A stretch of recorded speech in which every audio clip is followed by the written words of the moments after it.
Hello, this is Dave, Travels Through Time, and I'm with Charlotte and Sadako. And Hello, everybody.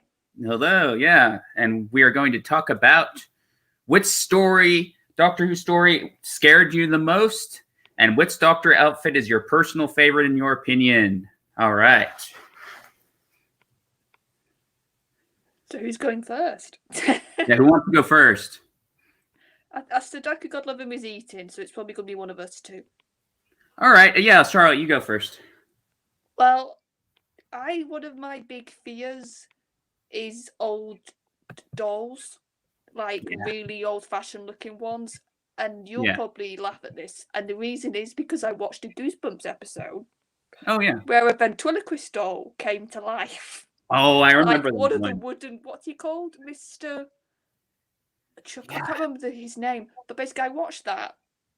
And that absolutely scared me to death. So now when I see any old-fashioned ventriloquist dolls or dolls of that fashion, they instantly give me the creeps.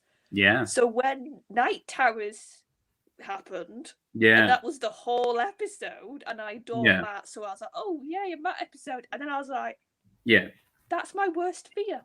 That was literally my worst fear. So Night Terrors, I haven't watched it. I've probably watched it once. Yeah.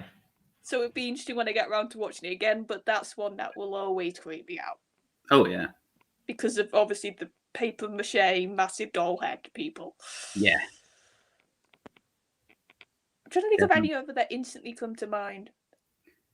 Yeah. Here's the thing, I don't think I was scared by, Are You My Mummy? Even when I was a kid, I remember watching that and not really being scared by it. Yeah. Because everybody else referenced that one, don't they? Yeah, they do. I'm trying to think of any others. I think there was a moment in The Doctor's Wife. Do you remember with Rory when he gets trapped in the Tardis corridors? Yeah. And they show him aged. Yeah. I remember and then he's literally a skeleton. I think that was really effective. Yeah, that was intense. Yes, I remember that. Because I like it when they play with the TARDIS. Because I've always said in the show it's supposed to be the biggest thing ever inside, and they hardly seem to actually use that in stories nowadays. So whenever they do, I quite like that. Yeah. And it was that's what happened. They probably would do that if something took over and was using that as a weapon. Yeah. So those are the two that instantly come to mind. There's probably be others if I thought a bit more. Yeah. So what are yours, Dave? I would probably say, well, when I was a kid, I watched back in 1999. I was 8 at the time. I saw The Deadly Assassin, and the Decayed Master scared me quite a bit. Oh, I've seen that. I've not watched that episode because I'm slowly getting into classic now. But I've seen the image of that. Yeah, and then the close up of him, and he's like, "Nothing changes, nothing," and you see his close up, and it scared the shit out of me when I was a little kid. It still scares me to a point now, even a little bit, because it's cool, but just freaking scary as heck. The mask that they put on him, for the decayed mask. And I suppose, was it the concept of because that happened because it was his last body? Yeah. So I suppose you'd never really seen what would happen if you couldn't regenerate, could you, at that point? Yeah. In the show ever. So I suppose it was quite a shocking thing for you to see as a kid. Yeah, and then what other one can I think of? You know what? Who scared me a little bit was the one from Battlefield as well, the Destroyer. Who was that? You're gonna, like I said, I'm dipping into classics, so I've not got around to that one yet. So who's that? I've got this one. The episode Battlefield involved a feud between it was basically based on the idea that Morgaine, all the legends of King Arthur were real. Oh, cool. Right, now here's the cool thing. The Doctor was recognized as Merlin because in a future incarnation he was meant to actually become Merlin. Mm-hmm. So he had this feud going on with Morgaine, who had this kind of...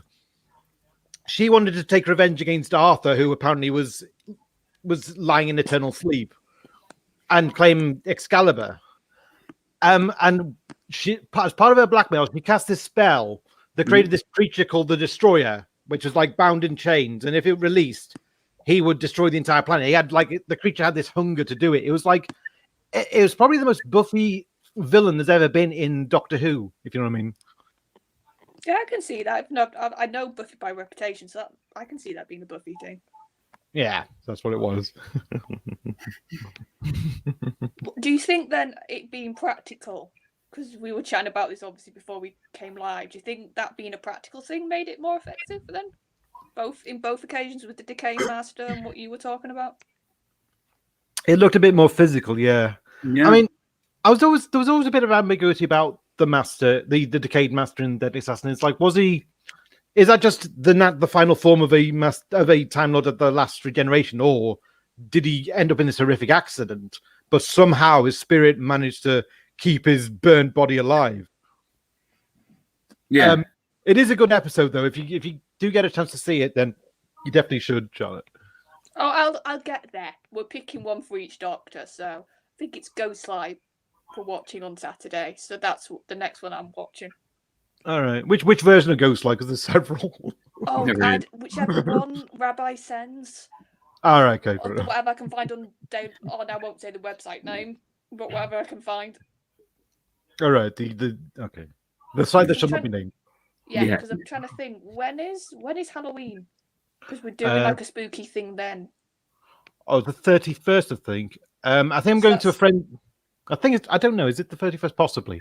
But like, if it is, then I won't be able to view that. I'm going to a friend's Halloween party, which which I probably shouldn't mention because I think it's a social gathering.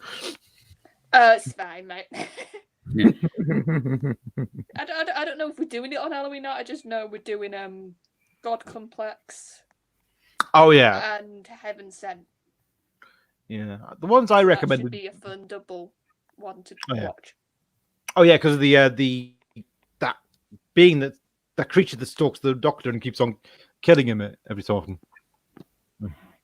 Yeah, and I think probably because we all love Peter, don't we? So I'm not surprised that when we had the choice, we went, yeah, let's watch Heaven Sent. It's his finest hour, that one, isn't it? That and obviously the Zygon incursion. Those two. Yeah. Those are his finest hours. See, I'll always, I said this before, but I think Dr. Falls is also pretty good for him acting wise. Yeah. For me, that's a demarcation point, isn't it, for most fans? Yeah. Yeah. So what's yours? Mine. Let's see. The first episode I saw, which scared me, was Genesis of the Daleks, which I came to late. Like it was for some reason, and Boys Brigade was always on the same night that Doctor Who was on. But it was the same night the Thunderbirds repeats were on as well. It's like Boys Brigade spoiled so much of my geek childhood. Too many clashes. It got me into a good school though, so I can't knock it too much. But I did think, wouldn't it be nice if, while we had Boys Brigade, we put the TV on and we watched these shows together? Mm-hmm. But no, we had to do prayers and inspection and God knows what else. Yeah. But anyway, fortunately, there was one time I was ill, and I had to stay behind, and me and my dad ended up watching episode 5 of Genesis of the Daleks, and I like this was kind of edgier TV than I'd ever seen before. Like this is one where people died, and like the heroes sometimes lost. So I was hooked by that, but I was like the Daleks were used very sparingly, but when they appeared, they were ruthless, they were murderous, and it's like, oh my god, these Daleks are terrifying. After that, the first episode of Planet of the Daleks scared me when they repeated that, because it was the first episode is Jo having to fend for herself in this alien environment. Yeah. Have you seen? You've not seen Planet of the Daleks yet, have you? No. Just here's a good guesstimation. 80% of classic I probably haven't seen yet. So. Okay, right. Well, we'll get you to 20. We'll get you to 20% sometimes. Oh, disaster area said a funny thing. Not the Merca. Oh, not the Merca. No. No. Nah. I didn't see that till I was 18, so probably I think I was kind of a bit outgrowing the show by then. But Planet of the Daleks episode 1, right, it's set after the events of Frontier in Space, and the end of that. Oh, did you watch that one? Oh, it's one of the watch-alongs. No, I'm trying. Right, I've watched Enemy of the World, Demons, Resurrection. Have I said it right? Resurrection. Doctor, and we did Attack of the Cybermen. So those are the ones I've watched. Mm-hmm. Mm-hmm. Oh, and the Five Doctors as well. Oh yeah, and I've watched that off my own back. Yeah, I have seen the Five Doctors. Ah, cool. Yeah. Well, okay. So you're not seeing Frontier in Space. Well, at the end of that, right? At the end of that one, and I didn't know this growing up because they just repeated Planet of the Daleks straight from the last scene of Frontier in Space. So basically, it's after the Doctor's been shot by the Master, and Joe takes her into the TARDIS, and he sends a message to the Time Lord saying, "I need you to send me after this Dalek ship that's preparing this army on this distant planet." And then he goes into a coma, and for the whole episode, Joe has to fend for herself and get help for him, and she doesn't know what's out there. She enters into this big jungle. There's these invisible beings called the Spyridons. Yes. Which, when you see the story, you'll see that comes into the plot as well. But that's what and so I was on the edge of my seat for that episode. Oh yeah, it's a good episode. It's good. And in terms of stuff that scared me later, Terror of the Autons really disturbed me. Oh yeah, isn't that the one Mary Whitehouse had a fit over? Yes. Well, I can't entirely blame her, to be honest. That was pretty close to the bone. They were pushing the look with that one. Yeah. But, yeah. It's like it's the story that introduces the Master, and he's working with the Autons. He devises these really horrible, nasty tricks that these kind of plastic chairs and plastic daffodils that kill people. Yeah. I mean, I was quite shocked by what they got away with, and it was kind of even at 17, it was disturbing. Inferno was another one that scared me, but it wasn't so much the monsters or the primords. It was the fact of the Doctor being trapped in this parallel universe where everything's going wrong for Earth. Proctus mounts up and he can't prevent it. It's like he loses, and everyone is like, "Look, we're just waiting for the planet to end now." And it's just for that second to last episode, it's just a period of these people coming to terms with their deaths, and that really that haunted me. That it's like I was 18. Like this was still scary stuff at 18.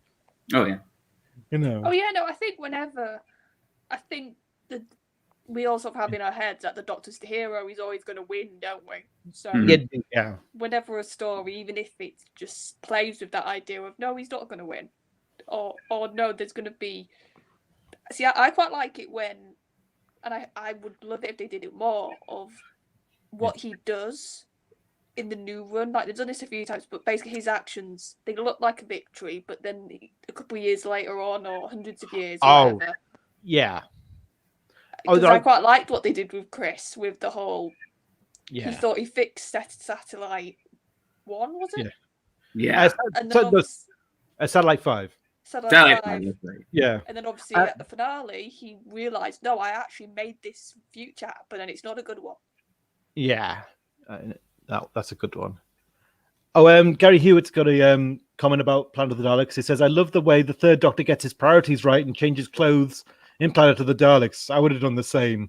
It's because it's like when Joe, basically what happens when Joe goes out, and eventually the Doctor recovers, but by that point the TARDIS doors are covered in fungus, and basically he can't get the doors open. He starts running out of oxygen, and then you could have seen later he's like gone through his last oxygen reserves, but he's also managed to find time to change his clothes. Priorities, right? There. Yeah. Exactly, yeah. I'm dying from not being able to breathe, but I'll make sure I change my outfit. It's like I'm gonna go in style if I don't make it. Yeah. Yeah, but here's the thing: the Doctor, come on, the Doctor would always, if he knows it's the end, he's like, I'm gonna look good while doing it. Yeah. I think every incarnation would have a bit of that in him. Yeah. True. So, any new Who scared New you? Who. I'm trying to think. Mostly when they brought the Daleks back, that tended to scare me. Trying to think if anything else has frightened me from the new series. You did a little bit when they get the red eye and they go mad and they start kind of. You just see them kind of, and they're just this kind of zombie horde. That was quite scary. Yeah, Yeah. it was Satan Pit two-parter was basically Yeah. had a lot of because the way they did the guy getting possessed. Yeah. Oh yeah, Oh my! Oh, when he tempts Scooty out of the airlock. Yes, that scene is creepy, isn't it? You know, there's a similar creepy scene in The Mind Robber, where basically Jamie and Zoe is kind of trapped in the TARDIS, and on the TARDIS screen, and they're in this void basically, and on the TARDIS scene you see these kind of images of home of the Highlanders for Jamie because that's his natural home, and for Zoe it's this futuristic city which is to her home, and they keep kind of being tempted out to think, oh, we're home, and you know that what's planting those images knows them, and that's creepy. Yeah. Yeah, and I think that whole scene with the he's the archaeologist, isn't he? It's the way they do the scene of him stood outside. Yeah. And the actor's really good, and the way he just gives that look, doesn't he? And then he has the finger, and he's just sort of he holds his hand out, doesn't he? Yes, indeed. Yeah. And then obviously they've got that shot of when they see the body, and they did it underwater, didn't they? So it looks so good when it's floating by the black hole. Even as a corpse, you look good. You know. Well, I didn't really like that, but yes. No, I mean, I was actually quite. It was like, Scooty was the last person I expected to die because she was kind of, she was the cool kind of, she was. And so when she did, it was like, oh, all bets are off now, and it was kind of, that was a very sad scene. That I thought. Well, they did a good job of like showing them all be a bit of a family unit, didn't they? Indeed, yeah. And I wish I could quote back. Which one is it? The older guy eulogizes a kind of thing, and it's like yes, they do it for each one, don't they? And that's also a good part of the episode. Like, if for each death they say call sign, don't they? And oh no, it wasn't just a call sign. The guy who did the call sign did that for her, but there was an older guy there who he was quite poetic and like he was obsessed with the stars and the dust of space, and he gave her this eulogy about the fact that she's kind of consigned to the graveyard of space, and it's a quite beautiful, it's just from the heart, quite poignant line. I just wish I knew it by heart. Well, that was Russell's strength, wasn't it?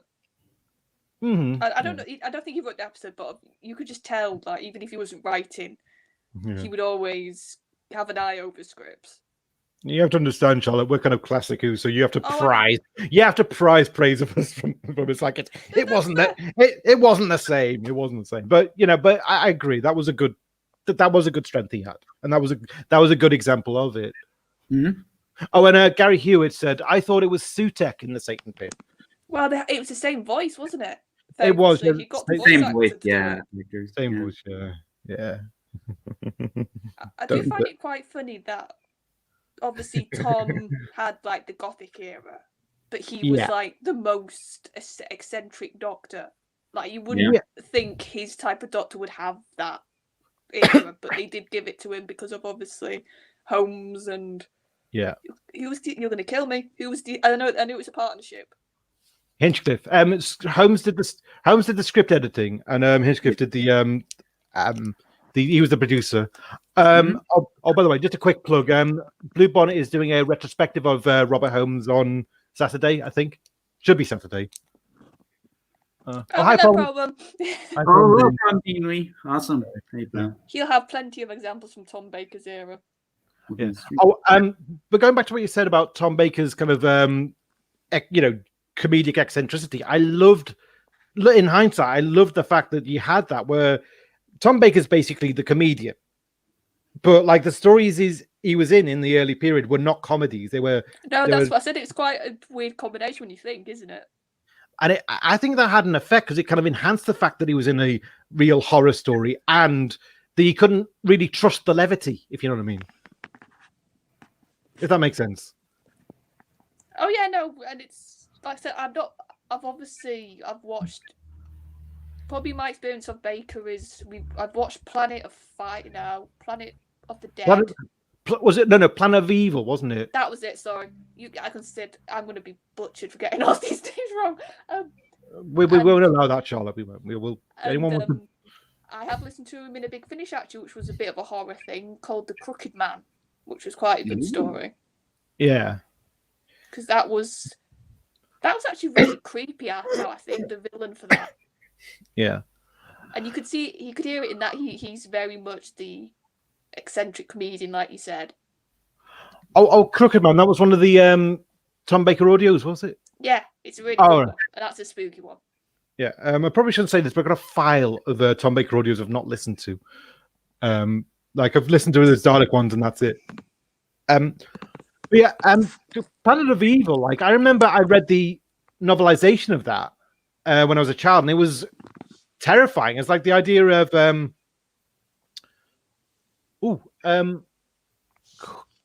yeah. Sorry, where was I? Oh, cool. Lee Problembeing wants to come on. Let's bring him on. All right, okay. Gary Hewitt says, I will show Blue Bonnet my Robert Holmes Doctor Who magazine special signed by John Pertwee when we had a Doctor Who shop on the Albert Dock in Liverpool. I remember that shop. I remember that because I was in Liverpool as well. All right. All right. Hi, Problembeing. Lee Problembeing here. Right. Hello. Nice to speak to you, Sadako. I think it's the first one to Dave as well. Yes. And hello, Charlotte, my dear. Hello, Trouble. But you start. How is everyone? All right? We're doing okay. We're doing pretty good. Reminiscing on the good old days. Oh, well, we were talking about Tom Baker, so of course you had to appear. Well, naturally. He's my spirit animal. What can I say? Yeah, so we're talking about any stories that freak you out and like ones that really got to you. Oh, in what sense? In what context? The fear factor. Yeah, fear factor, or whether it was just a bit of a creepy episode that just got underneath your skin a bit. Doctor Who. That's a tough one. I think really what stands out to me was my very earliest memory of Doctor Who. I think most people, I think anyone would probably cite their first experience as a kid watching Doctor Who as being, the hiding behind the couch kind of thing. It wasn't really that for me. I was more sort of transfixed. It was Destiny of the Daleks, and so that would have been 79. And I just remember watching Tom Baker and Davros together in a room and having this heated conversation. I just remembered I wasn't sure who I was more scared of, whether I was more scared of Davros or Tom Baker's Doctor. But it was a weird one because I felt, even though Tom Baker was really scary with his popping eyes and big curly hair and big teeth, that I felt he was somehow on my side, so it was okay. And Romana was with him, and she was really nice, and so I felt, oh well, if she's okay with him, I'm okay with him. And yeah, I think it was actually Tom Baker had the edge over Davros. But I was transfixed, I was hooked, and then from that moment on, I carried my tin Tardis sweet thing, whatever, sweet box, whatever it was. I can't remember what was in it. They didn't last, whatever it was. I used to carry it around with me everywhere. I still have the Dalek tin. Remember in 1993 they released the Dalek tin with the was it the Chase and Remembrance of the Daleks? Right. It's mostly rusted now. Oh yeah, that's a shame. Yeah, I lost my Tom Baker tin. I had a Peter Davison one afterwards, even though they're still suffering traumatic stress from never seeing Tom as the Doctor again. Actually, that's a good point. I suppose you could class like just have That a was doctor traumatic. change on you to be like as scary as any episode. But it wasn't scary. It was sadness. I was like, I was really upset. You know, I kept tuning in to wait for him to come back. Yeah. He bloody didn't. You know, not until the 50th. Yeah. But yeah, and that I cheered so much for that. But yeah, that was really, really hard to deal with because he was so unique. You know, he was such a paragon of crazy eccentricity. There was something about him that was just so alluring and mystical and drew you in. Yeah. And every time he was on, I know I probably barely blinked during the entire any of the stories. And yeah, when he was gone, I couldn't believe it because it just had because I'd only been watching his Doctor from '79, so that I can remember anyway. So you built up a strong bond with him in a short time. Yeah, very much so. You know, I had that tin grafted to my hand. You know, the TARDIS tin. And when you're a kid, like a season of Doctor Who can feel like it goes on forever, can't it? Yeah, exactly. Yeah. It's like a lifetime, really. It really did feel like, you know, a whole lifetime because as a kid, you know, time passes so much slower. Yeah. You're saying that as a kid, though. Adults, I think there's something about this character. I don't know what it is. I can't think of any other character in like TV that it can literally just take an episode and you instantly, obviously not for every Doctor, but that was me with Matt. Like I'd obviously watched from Chris and I liked Chris, but I didn't really like connect with him. And then with Tennant, I'm one of the weird female fans who didn't go gaga over Tennant. Yeah. Everybody else was going ballistic and I was just like, no, Tennant didn't sell me until, I mean, I have to be honest, you know, until the watch-alongs. I sort of wrote him off. Like, he was very low on my list. Yeah. He's definitely gone up in my estimation rewatching it. Yeah. But I think my initial responses to the stories, I still think a lot of them are very cheesy. I spent most of New Who waiting for it to be as good or have the same sort of energy or feel like the original series, but you know, it's like when I watched the reboot of V. You know, I kept wanting it to be like V, you know, but it wasn't. It was something new, something different. And look, I get it. I do get it. You know, you can't live in the past, but there was something about it that was so evocative, and it had this sort of real intellect and kind of menace behind it as well. And you know, they were deliberately putting the shits up us, you know. And I think they pull their punches too much with New Who. It's not as scary. It's not. It does talk down to you a bit, especially now, obviously. But I mean, its scripts are not as verbose. It's more action. And it's obviously for a generation that hasn't got the attention span to sit down and watch two people in a room conversing, you know, about reversing polarities of anything. Is it fair to say? And the language was more adult back then. Sorry, yeah. Yeah, is it fair to say that you spent most of Russell's era waiting for Moffat to take over? Because, like, you felt like maybe he was going to improve, and it kind of did for me for a while. It didn't. I think he just ran out of steam. I really do. I think he was there, but I think he just convoluted his plots to the point of absurdity, and I think he got lost. There were so many threads left unanswered, and things that didn't go anywhere, and the kind of expectant big baddie at the end of each season didn't materialize. Yeah, but he also, I think Moffat was one of those who, when he was doing single episode concepts, amazing. Like when obviously he didn't have to do all the showrunner stuff. Like he'd have a great setup. Exactly, he'd have a great setup for a two-parter, and then the second part would just fail miserably, almost every time, and that was sad because you can see the idea. So you say that, but I'm just thinking about. I think actually the Empty Child two-parter was quite a good two-parter. That was an exception. That was early on as well, before the burnout. Out, wasn't it? Yeah, that's a good point. Yeah, because I was saying I wasn't scared by the whole kid in the grass mask.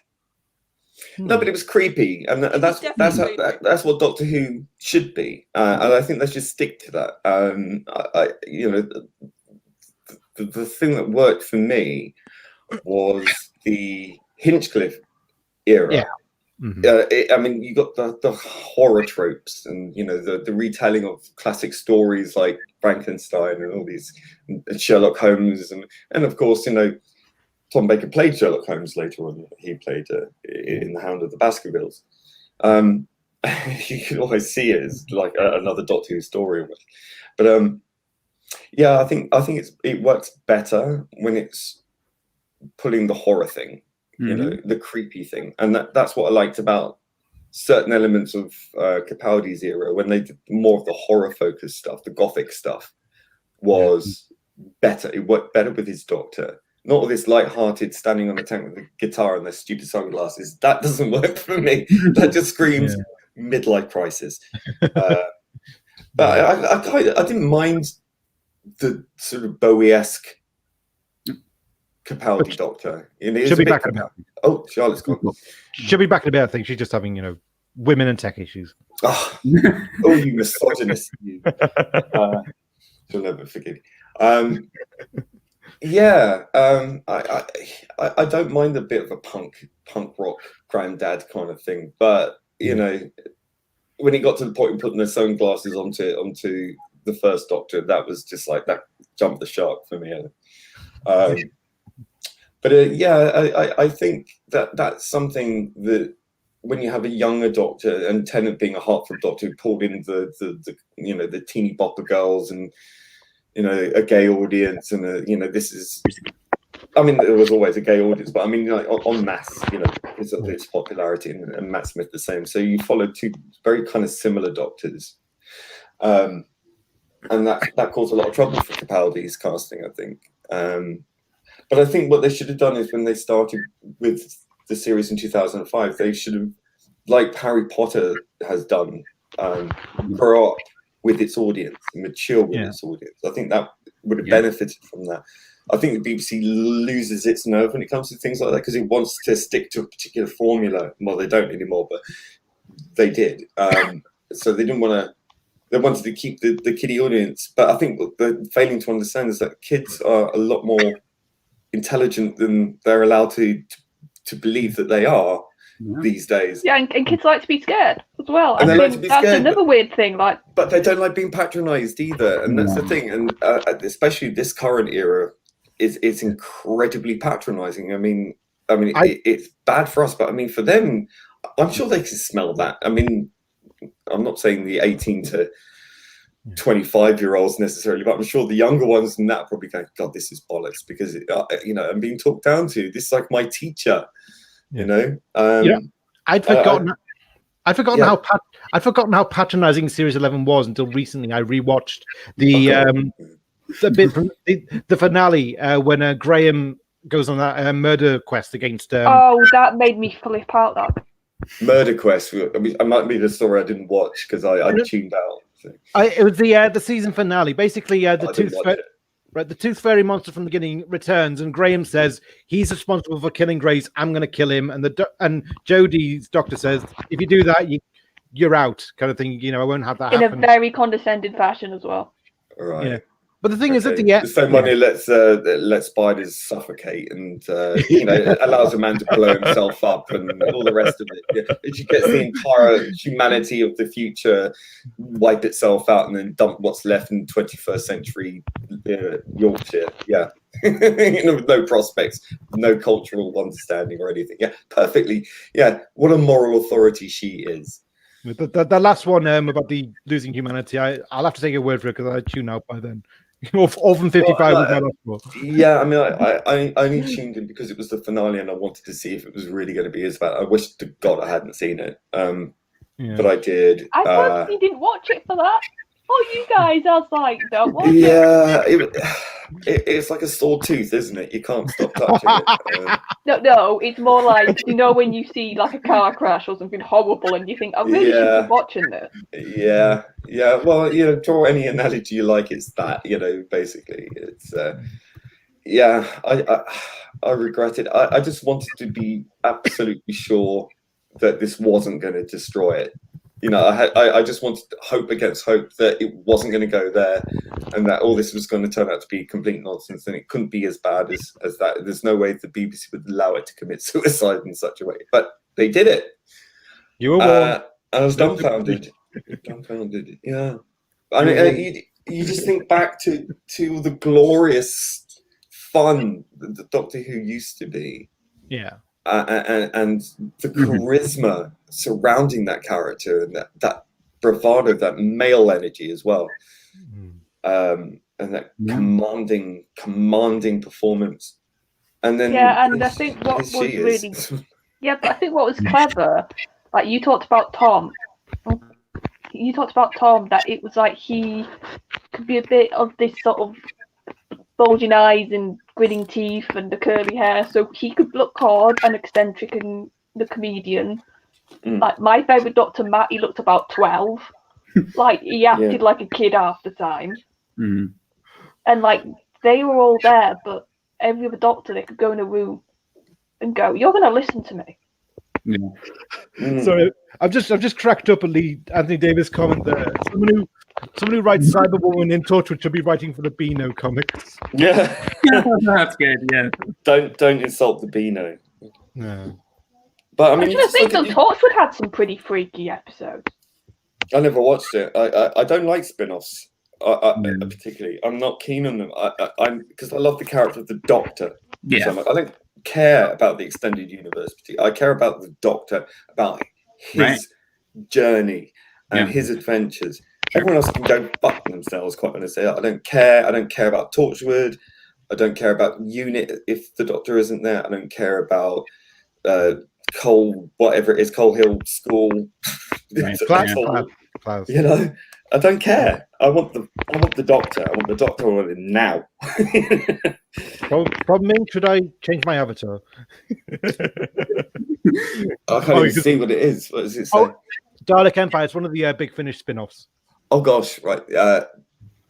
Yeah. I mean, how can you listen? I have enough trouble listening to Daleks on audio anyway because they're so grating. Yeah. I think Cyberman are worse.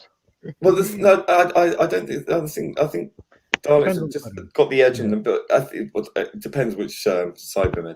But the Daleks, my God, it's like I like listening to Big Finish as I'm going to sleep, as I'm going to bed. And if I fall asleep during the story, I'll go back and re-listen to it and finish it. With the Daleks, it's not one of those you can sort of lie down and sort of, relax. Yeah, but I'm sorry. I adore Spare Parts. Have you listened to that one though? Yes, I have. Yes. But because it's Mondasian sort of Cybermen. Oh, I love that story, but I have to get through some of the Cybermen lines. Because it's early Big Finish as well. So it's like... It can be hard. I adore that story, but that's the one thing. Yeah, they have a very strange way of talking. Yeah, they do. But I mean, I just look at the script writing of the classic era, and we'll never ever see the likes again.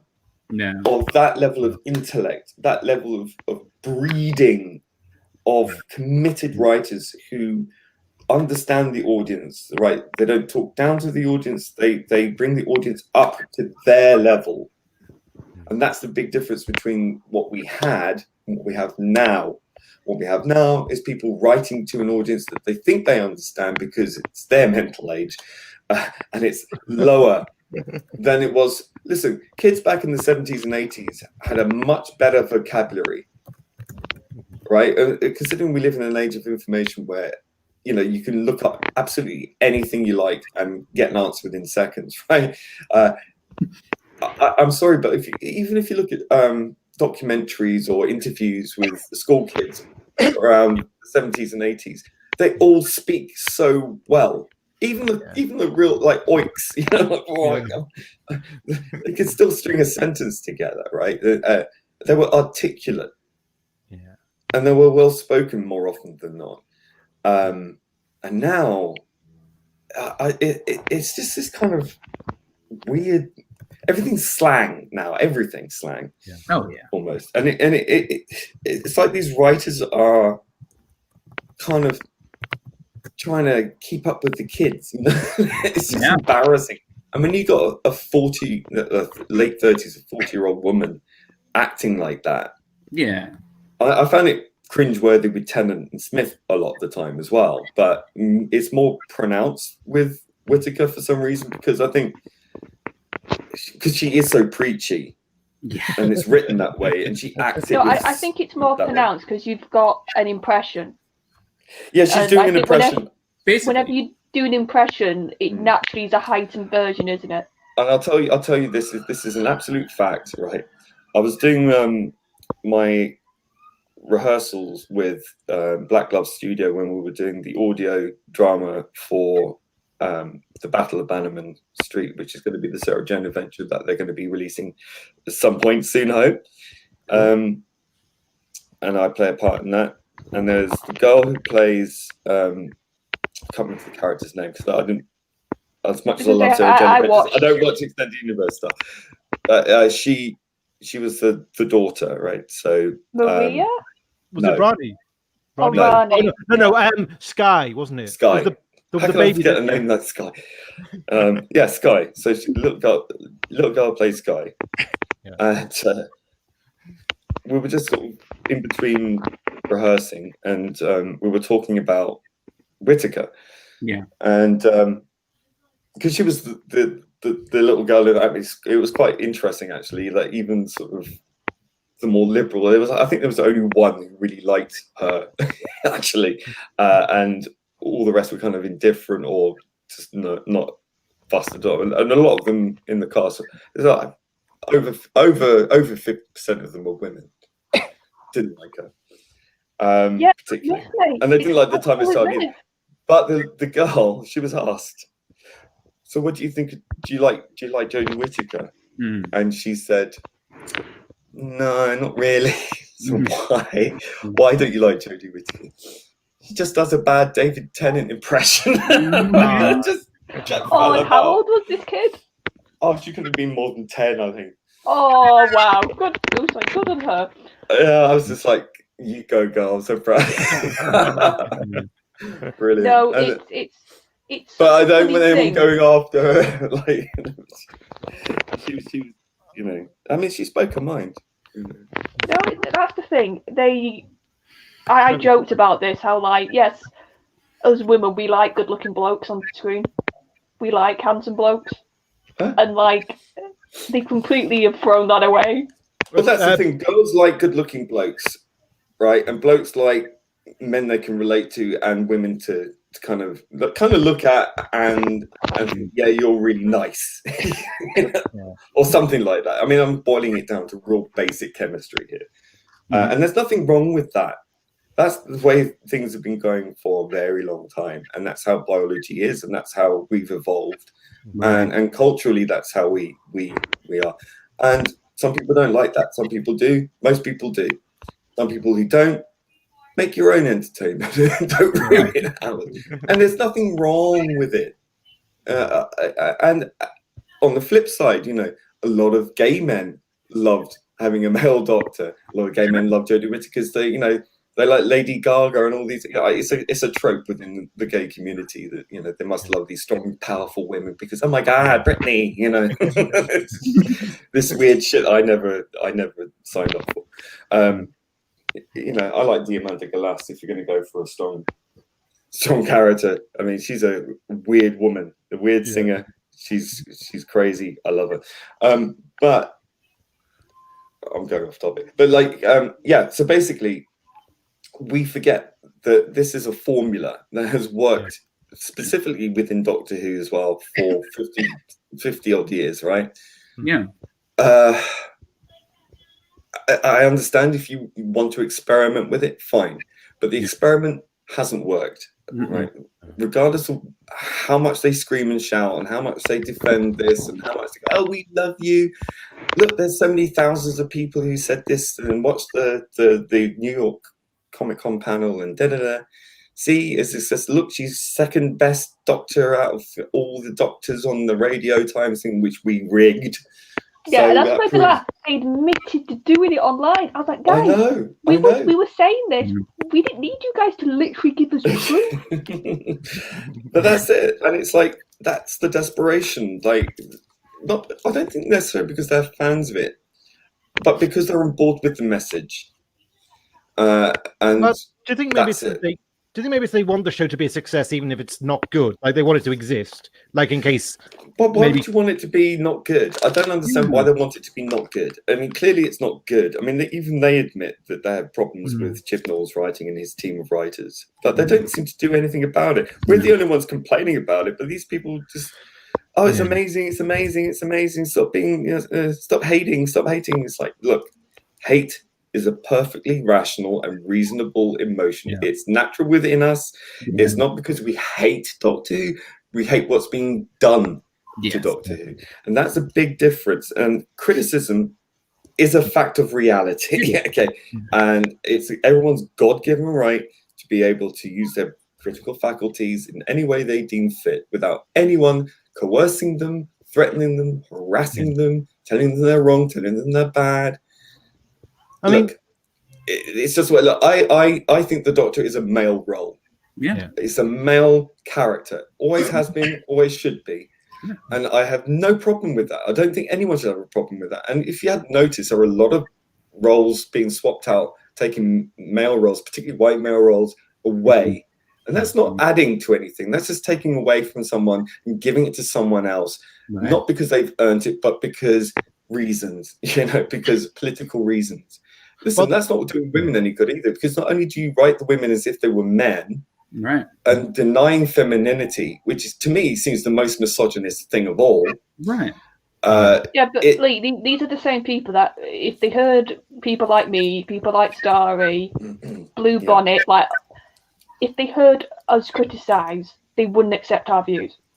Well, no, you're internalized. You see, you've got internalized misogyny, and you're a victim of the male patriarchy. You see, that's how it works because they learnt it from their professors, so it must be true. I mean, the one I fear, what I fear almost is that if there's a backlash, and I think a lot of good examples of strong women in film or films about it are going to get lumped in with the trash. Like, for instance, have you seen a film called Hard Candy? No. It's I don't think I sounds familiar. It's one of Ellen Page's earliest roles. She plays this little girl who's this little teenager who's like she's really intelligent, and she basically leads sex predators into a honey trap, and she is terrifying, and it's like a really thrilling film. And I'm thinking, is it going to come to a point where years later that's just going to be looked at as just an exercise in kind of No, I think what we can quite safely say is anything prior to 2016 is probably okay. I think we can draw a line. Yeah, and I think weirdly they just act like they never happened. Yeah. That's the thing that really boggles my mind. It's like everything's new, everything's the first of everything. It's like, no, it's not. Yeah, I know, because the world only existed when they were born, because they're that special and everything revolves around them because, narcissism. But look, I mean, just the other week, me, Rabbi, Noel, Father Christopher, and I can't remember his name, Dan's friend. No, Ian's friend. Ian maybe. Lee, is the father a real father? Is he really a priest? Oh, yes, he is. Oh, yep, cool. 100%. In a small town in the middle of fucking nowhere, by the way. Right. Yeah, bless him. He's a great guy. And we did a review, sort of like a retrospective on the Aliens movie. And Ellen Ripley, for me, is an example of intelligent, well-crafted, well-understood, someone who understands the human condition, not just men or women as constructs, but as human beings fundamentally. And Ellen Ripley, as a mother, as a single woman, against these, surrounded by these troops, facing her worst nightmare that she's already gone through, hell and back, right? And finding this child and trying to get that child to safety. Yeah. and the depth of her character and the way it's written and the way she performs it, for me, cannot be surpassed. But I think anyone who writes in Hollywood should look at those movies with her, at least the first two, and just go, that is how you write a woman. Not a strong, independent woman, just a woman, a mother. And for me, that's an archetype, right? She was an instant created archetype right there that really, for me, I think, and I don't know if you will agree or not, Charlotte, but I think she, for me at least, is what is missing currently in writing three-dimensional, well-crafted female character roles. What is missing is, I think this is a rule for any character, but I think it's glaring when it comes to female characters. You need to have weaknesses. You need to have faults. You need to not be a perfect specimen. Yeah. And because of Twitter and other groups, they're scared to write women with those things. Yeah, and it's the same with other minorities as well, including myself, like gay people and stuff. They don't know how to write us without. I mean, Chibnall, look at his track record. He wrote a lesbian character in that Arachnids atrocity. She announces she's a lesbian and she's killed in the next scene. Who was that in the episode? It was the daughter of somebody. I can't remember. Was it the niece of the not Trump guy? Something like that. Yeah. Her. See, I even forgot that character existed. Yeah, exactly. And then there was the gay man who was the police officer who said, "Oh, I need to talk to my husband," or whatever it was, and then instantly got killed. I remember that. Yeah, and it's just like, and then he had to come back. This is how this whole apology thing goes around and around in circles, and you never escape it with this wokedom. He came back and he wrote that story where he had the two guys separated, the astronaut and the guy, and it's like you think they're brothers or friends or something. It's no, they're married. Wow, what a twist! It was just such a spectacle of it. That's the weird thing with relationships. It was an apology. It was only done to appease the criticism he had sown from his own incompetence with the gay community by trying to pander to them and then misfiring completely by simply trying to fit them in as a tick box, like he does with everything. This what makes me laugh. Like, we've all got relationships, all of us in real life, whether that's family, like romantic, whatever it is, just friends. And we don't announce these things to each other. We just act around each other. And we don't need affirmation either. Like, if you listen to a lot of Big Finish as well, you get a lot of every woman in the Big Finish stories, from pretty much all, are a professor or an archaeologist or a scientist of some sort. And they're always being told or telling themselves how brilliant they are and how stupid the Doctor is. Every single story, almost. If you listen to it, you won't not notice it from now on. I'm sorry, I probably ruined Big Finish for a lot of people. And then, look, I will say it doesn't take away from the story, but it is jarring. There's a lot of great stories in Big Finish, and we'll never take that away from that. There's a lot of great stuff in that, and I will always be eternally grateful for. But you have to stop falling into that trap, because it becomes a trope. It becomes so eye-rolling that it really takes you out the story for that moment, and it's sometimes a bit hard to get back to. Sorry, I'll stop. Even some of the Fifth Doctor audios with Perry and RMM, when they get together and they take the piss out of the Doctor, I just feel so sorry for Davison, because they're just so merciless. It's like, and he can be a bit like a puppy, so you just feel like you're taking the mick out of a puppy. Yeah, but they do it all the time. It's like when they got that River Song, that Bernie Summerfield together. My God, it was like, and that other companion, the robot companion that he created. Another girl, and she was a Dipsy. And River annoyed me, because I don't know how you guys feel, and I'd be interested to see what you all think. I didn't mind River when she first came. No, I loved her. I loved her character. I thought she was great. But then, now I look back at it in retrospective, I see what they were doing. There's all those lines in there about testosterone and stop thinking you're a man, all this kind of stuff. No, that's where it really started. If you think back to like Silence in the Library and like her very totally different character. Totally different character, wasn't it? Yeah. Like, she wasn't having those lines. Yes, she was sassy. Yes, she she Well, still I had suppose that. that's her older self, isn't it? Because that's where she dies. So she's learnt more. So when we get to see her later on through the series, that's her when she's younger and is probably more of a bitch. Right. Oh yeah, she definitely becomes one of those. A bit of a see you next Tuesday. Yes. For me, River, it was the bit in Wedding of River song where the Doctor, quite early on, when he's talking about when he faced his death and he decided he was going to go to the beach, and you actually finally see what was in the astronaut suit, and it's actually River, and she's kind of about to shoot him, and then she fires the blanks, and he's surprised, and then she goes, "Hello, sweetie." That was the moment I thought, God, I never want to see River again. I don't think I would be happy if she was never seen again. I mean, I can't. I tried listening to her stories on Oh, don't. Big Finish, and it's impossible to get through. It really is. It's so cringe. She's ultra feminist in those. Yeah, I mean, it's not just any feminism. It's this third wave feminism, and particularly that Stranded story, which she wasn't in. Thank God. I mean, imagine.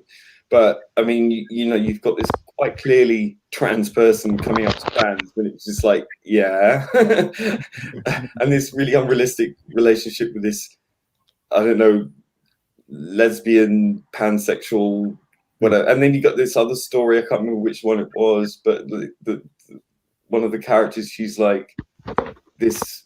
Was it? I can't remember what she said. She's something like, "I am non-gender." Oh God! Mixed race, non-binary, whatever it was, like the entire list. I swear to God, and it was done unironically, and it's that's like, what's so funny. They don't understand how stupid it sounds. I'll tell you what it is. It's peculiarly very middle class. Yeah. Right. We forget now about the class war here because it's been overtaken by identity politics. But if you take that aside, it really is a middle class fixation.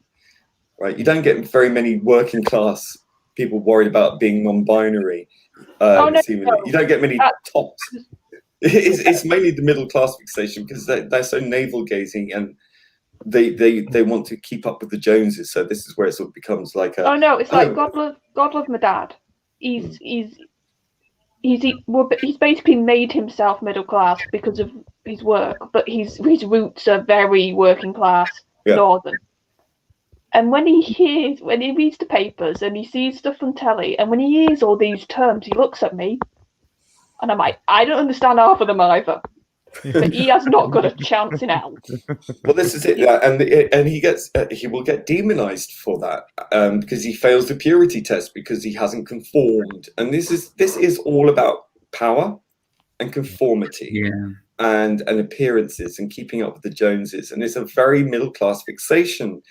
Anything to do with identity, anything to do with narcissism. Look, a lot of the toffs, right, the upper classes, they don't bother with all this stuff. They're too busy being eccentric and trying to fund their crazy, palatial castles that are falling down around their ears. And then you got the working class who are just trying to string together a living, And it's something I noticed as well when I was growing up and going through my rebellious phase, and I went through the goth rebellion phase, which is incredibly a very middle class thing. Most of them are like accountants or computer programmers and lawyers and high powered jobs. Not all of them, obviously, but you do get that sort of that set, spoiled rich kids, and that's not to detract from that scene at all because I had a great time there for the most part. But you do get that kind of that rebellious mindset. And I think it's mostly out of boredom, that kind of social class being so in the middle and being so suburban and bored and boring a lot of the time. Not always, obviously. And it's also a very intellectual thing. And I know it seems counterintuitive, but hear me out. You get a lot of, we hear a lot of people, who do have autism, who do fall into these categories of gender identity and things like that, which is I think it becomes like a fixation. And a lot of people who are highly intelligent who have gender issues and things like that. And it becomes a fixation because they overthink things. They think very long and hard into the night about these issues. And once you get an idea in your head and you over rationalize things, you tend to follow that path, and you rationalize.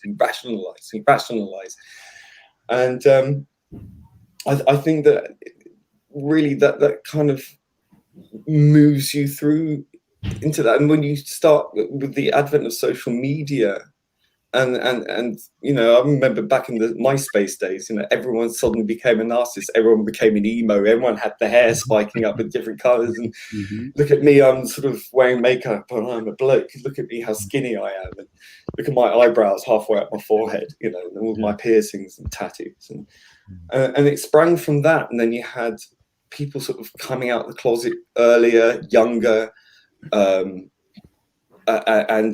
very publicly online, you know, and posting pictures of selfies, you know, cameras came on the phones, and that was it, you know. And to a young generation, that's groundbreaking, and they ran with that, and fuck me, they haven't stopped running since. And it's just been like, now they think that they control the internet, they control the world, they are the authority, it's their playground, you're not welcome, you boomers or whatever. Even no, but it's like you said, you've got so much of the population just everyday life.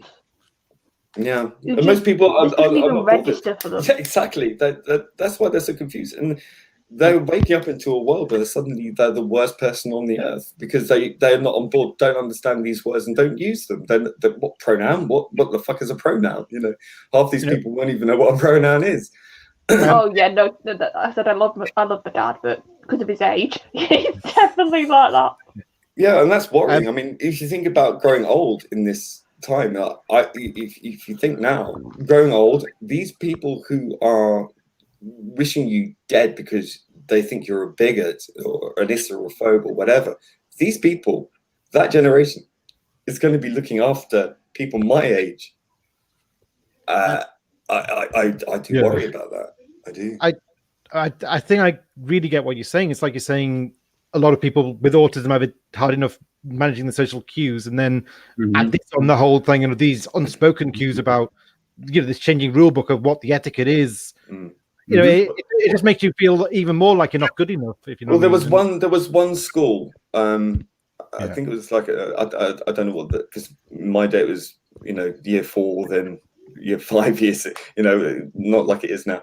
Did they have the cane back then? There was this one school. I can't remember where it was, but you can look it up. I mean, it's out there. It's written about, and I think they had like a school, and they had a bunch of autistic kids in there. Like there was a number of them.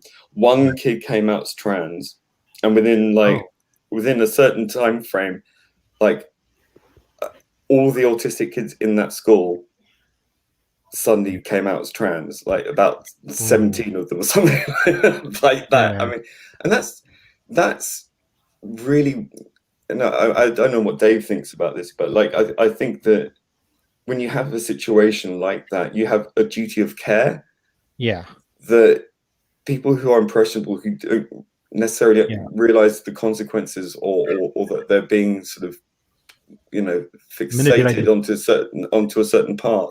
That it may not be that good for them, and it may be something that they don't really fully get. You know, the consequences of what that actually really means. Well, do you think? So we're going back to, but like in a way, it's like you're saying, it's not so much they fear the consequences of ostracization more than the consequences of going through that, almost. I don't think I can't even say it. I'm having I'm boomering. Well, maybe not even ostracism, but like not knowing what the playing field is anymore, just being a bit confused, being left confused, and nothing's being explained. Well, I think it's just, you know, they see someone else doing it. Wow, my ears. So I'm being kissed by a Cyberman in my ear. Yeah. So I don't know, Dave. Do you want to? Sure. Do you want to say anything about that? Because, you know, obviously that's something you have a view on. I'd be interested to hear your thoughts. I mean, you don't have to if you don't want to. But... Yeah, just I mean, I think it's just, you know, I just think people don't, really understand, the autistic, neurotypicals. They don't really understand the autistic, point of views and stuff, and they're all kind of confused, what we think and where. So where do you think this fixation with gender identity comes from? I don't know. Yeah, that's a good question, actually. I wonder where that sprung up from. But I mean, it's interesting though, isn't it, that you get one school, one autistic kid wants to do it, and then all of a sudden all their friends become like the same as well. Yeah, to conform or something. Yeah, it's quite interesting. You see a lot of that on Twitter as well, where you see people with their pronouns and things, and you see a lot of these activists on there who identify that way, have their pronouns, and also say that they are on the spectrum, right? And it seems to be quite pronounced in numbers. Hello? You're back, Charlotte. Yeah. Sorry. Sorry, you described my hearing. What was that? Yeah. I don't know. My mic hates me the last couple of days. It hates me too, by the way. Sorry. It's all right.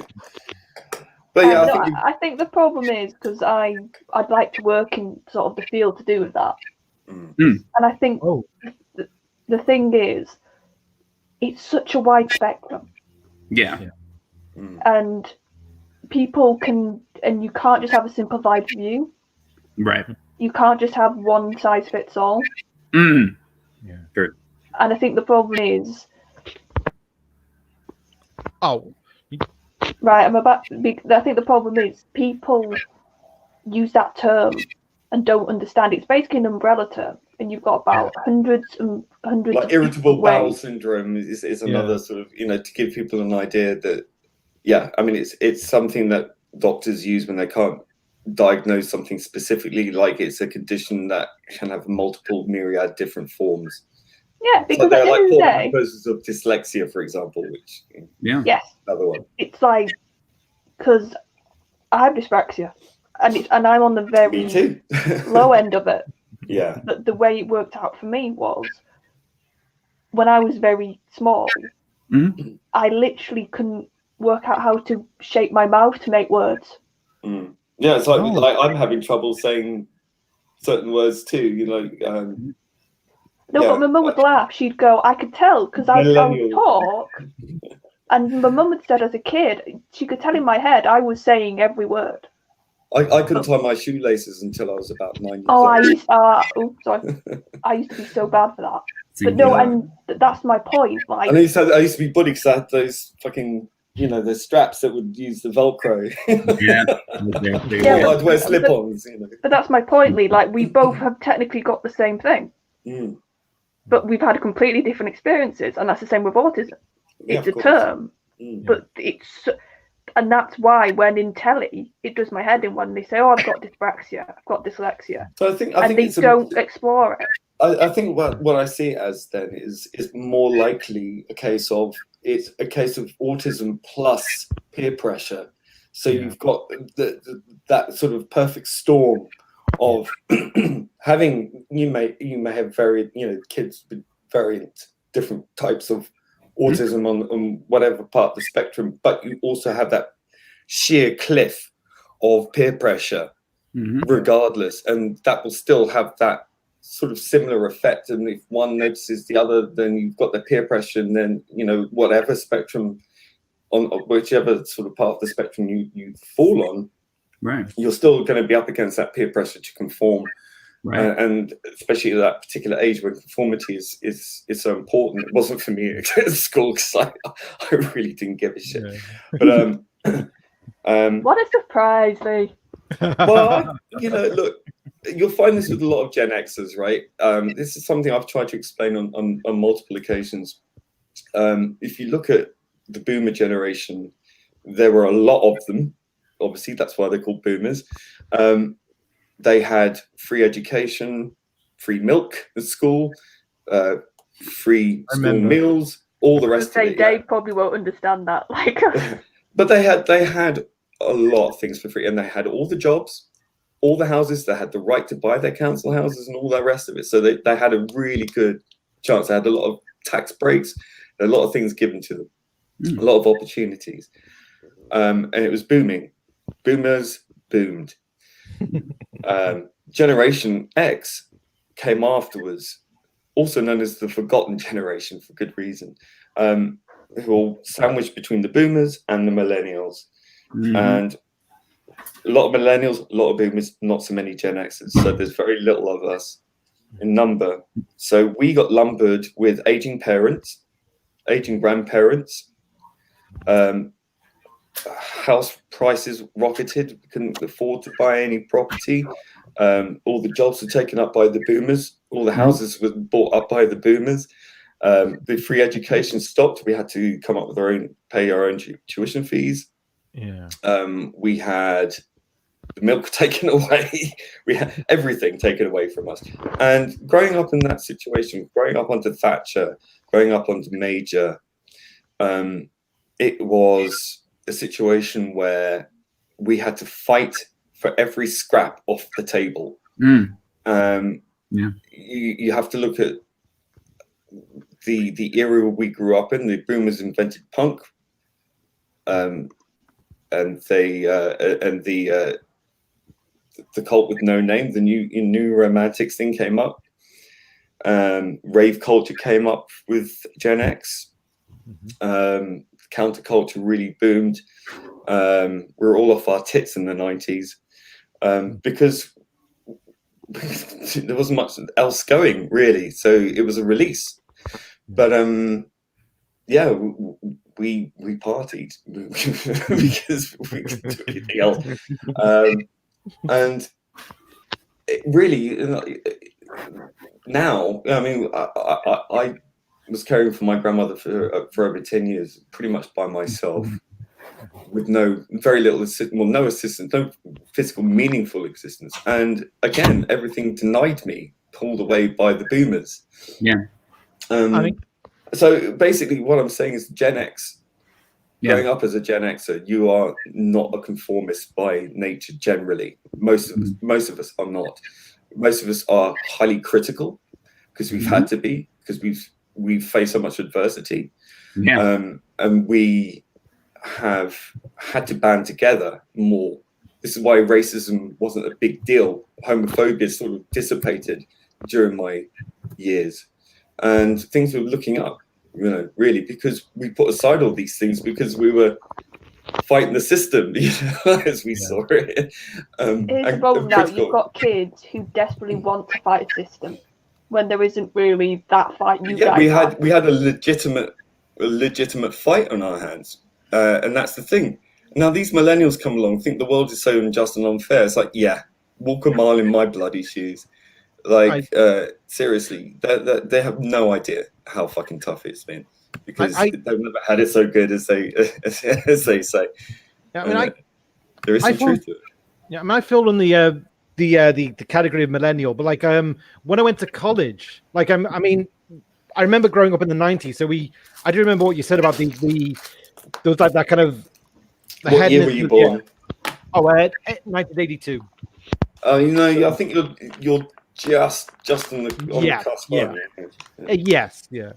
But I was delayed a year in college because I didn't do that well in school. So when I went to college, like I was a year above everyone, and just that 1 year generation below me, they were so materialistic. They were so narcissistic and entitled. It was nasty. Yeah, my generation were much more esoteric, I think. I mean, you only need to look at rave culture to understand that people were looking for something deeper or higher, whichever way you want to look at it. But you saw a rise in conspiracy theories and fantasy, escapism, science fiction. I mean, it all really sort of happened. And, we had television and children's shows that were quite highly intelligent compared to how it is today. It's like, do you feel like... And we read books. We actually read books. That's what we did. And we listened to great, deep music. I mean, pop music died in the 90s. Yeah. about 95, 94, 95, it just Yeah. nosedived. Yeah, I was lucky. I got brought up with Dylan and Springsteen because of my dad. Well, there you go. See, and They were the people in the car when my See, dad had his CDs. I had no one to educate me about music at all. I grew up loving Michael Jackson and Janet Jackson when I was at school, and then after I left school, I learned about indie music and rock, and I started listening to bands like Suede and Killing Joke. And I used to love Adam Ant. Adam Ant was my first hero. David Bowie was another of my first heroes. I bought the album The Wall by Pink Floyd when I was 5 years old, listened to the album on a loop. So I certainly had a different way of looking at things from that. That definitely did something to my head. But yeah, it's I don't, I mean, kids nowadays, I think there's some who do fight against it, or too probably not openly vocal about it because they don't want the peer pressure to come crashing around their ears and ousting them, because it's so visceral now and so public and so global, really, which is frightening. I think I wouldn't want to be their age now and be on Twitter. No way. I couldn't handle that. But I think that there are some who do listen to Dylan, do listen to Bowie, do love classic Who for real, things like that, do read books and do have the intellect. I'm not saying that all millennials and all Gen Z are stupid. Absolutely not. No way. But I think there is a definite problem with coming out the closet as being a critical thinker. Sure. Yeah. I think because conformity is the name of the day. It's the order of the day is conformity, and I think that that's a sad thing for me to watch, because growing up the way I did, and a lot of people my age, who really were striving to overturn everything that we were told and to question everything. That was the thing, to question everything. Yeah. Not to accept anything without good reason. Everything was on the table and suspect. And that may not necessarily be completely healthy thing nowadays. If you question. Yeah, that's exactly it. And that shows to me how manipulated they must be, because people in power must be absolutely loving this, because they've got people that they can tell them anything and get them to react in any way they want with outrage, and direct that outrage to any group they like. And that is scary. That is an army at your fingertips, really. And they're being so manipulated, it's untrue. And I can see it because I've seen through all this shit from years ago. And you can't tell them that, because they won't accept it. They cannot imagine that they are susceptible to that level of brainwashing. But I can tell you are, people. I can tell you are. And it's not a good thing to see. And I do worry, because not only for myself when I get older, but I worry for them, because I just think they're going to pass this on to the next generation, and it's just going to get worse. See, I've got a bit of a hope that because they're so conformist, that the next generation will reject it, and that does happen. That absolutely does happen. All parents probably know that their offspring will rebel. Yeah.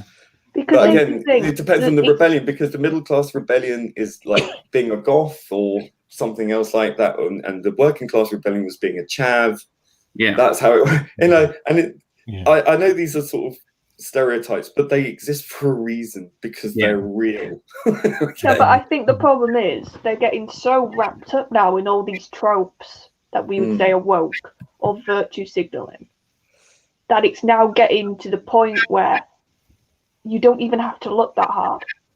The people who are in power that are virtue signaling aren't virtue signaling. They're signaling the pretend virtue. All virtue is a means to an end. They are quite willing and quite happy to use minority group groups in order to push a political message. It is a shield to criticism. Once you do that, you immediately disarm anyone who has a critical understanding of what you're trying to achieve in your power grab, that you can't be seen to be attacking the political motivation without appearing to be attacking the virtue. And it's not a virtue that's applied by means of virtue. It's applied cynically to cover what they're doing, which is to undermine other groups and other people and to claim power wherever they can in order to move forward their political goal. And that's exactly what is happening. And I'm sorry that, you have to understand that, unfortunately, the world is a lot more complicated than you think it is, people. I mean, I sometimes feel that way going to conventions. Like, there is a huge push for Jodie and for the the new era. Even before the first episode started, I was going to conventions and there was all that, and I kind of was feeling like, okay, I'm just going to keep to myself and not say what I think, because it seems like everyone's on this train and I'm kind of just, I'm just kind of remembering the show as it was, kind of thing. I mean, if there are fans are behind it and for but I don't know. I just felt like it's just like it almost didn't fit in there anymore. I felt. Yeah. Well, I mean, that's. Well, I mean, I fed in with the bits that kind of were still classic Who, but like I feel like it was only that kind of thing. No, I completely understand. I mean, look, when Jodie was cast, I can't say I was pleased about it, but even during the reveal, I was umming, but I was like, okay, I'm going to give her a go. Yeah. Before the reveal was finished, I was like, yeah, that's exciting. That's different. Let's see. Yeah. 5 episodes in, I couldn't hack it anymore, and I really did try. I thought the first episode was all right. I thought, yeah, okay, it's post regeneration. Let's see what happens. Yeah. I warmed to her a bit, but that completely dissipated by episode 5. I mean, it went exponentially downwards. But I made the mistake of expressing my concerns on Facebook in a group, a Doctor Who group, and immediately I was set upon by I don't know how many of them, but it was a lot. All telling me to go F myself, to die of cancer, get out of here, get out of the fandom, you don't belong here. Bearing in mind I'd been a fan for 40 odd years, or nearly 40 years at that point, since I was 4. And it wasn't just like all the people not all the people, but the majority of people in the room controlling what everyone else was saying. And I think that's still going on today. People probably pretending they love this era when they really don't, but they're scared. Come on. Oh, sorry. We know that. There's loads like that. But it was the fact that it was the guy who was the mod, and I think it was his Doctor Who group, that pursued me out of the group into my DMs, wishing me harm, wanting me. I hadn't said anything overly controversial. I just said what was on my mind. Okay, sometimes I could be controversial. I don't think I said anything particularly racy. I just said something critical, and it was really bad. And he came into my DMs and would not leave me alone until he removed me from the group, and I removed myself from him, and he blocked me, I think, before I had the chance to tell him to go fuck himself. And then what I decided to do from that moment on was I removed myself from every Facebook group there was. And I haven't really touched Facebook since, particularly.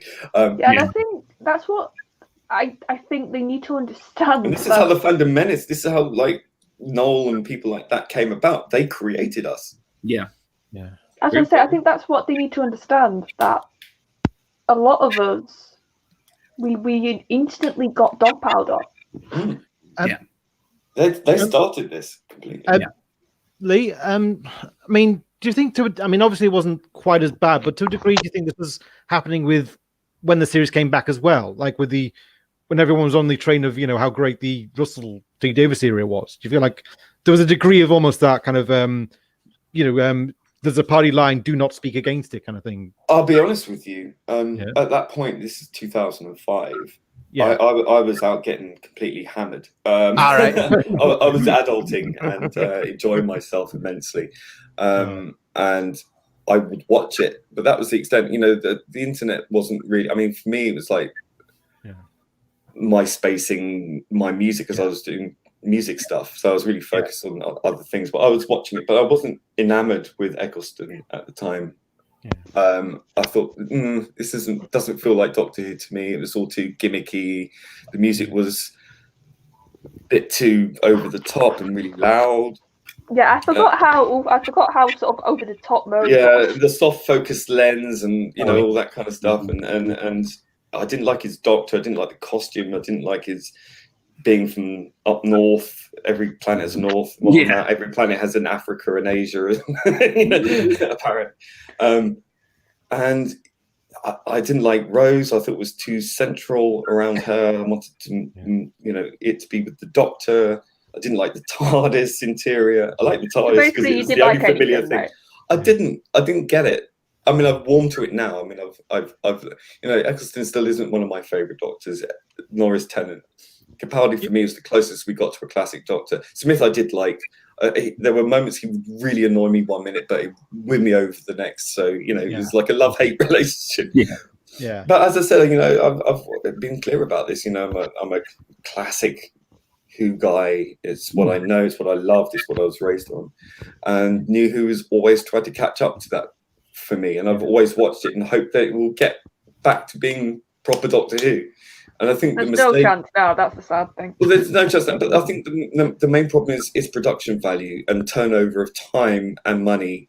That they spend so much money, so much time, and they've got all these special effects to do that they can't run. I mean, if you look at a typical RTD era series, it's half as long as a classic era series, because they film these things, they churn these things out like 18 episodes or whatever, something like that, a series, and 1 week rehearsal, boom, off you go, record the thing in a day or two. Yeah, but wasn't in classic, from the stories I've heard, they could be quite right. You've got your time period, you've got to get it done by. They improved it after when Tom came in. I think they managed to work out a new filming schedule, but it was the fact that you had the format of the multi-part story, which I miss. The cliffhanger. You've got plenty of time to develop the characters.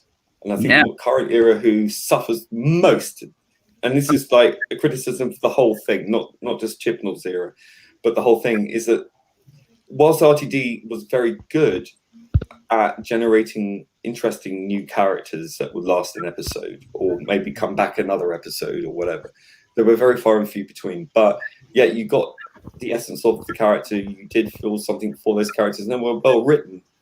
But you wanted to see them progress over a longer period of time, and for a story to really have more air to breathe and more time to develop. And a lot of classic had a lot of padding and with drag, and it would be annoying. But it wasn't meant to be viewed one after the other. It's meant to be viewed one a week. And you come back there, so you had time for that to sink in, and then talk about it and be excited again.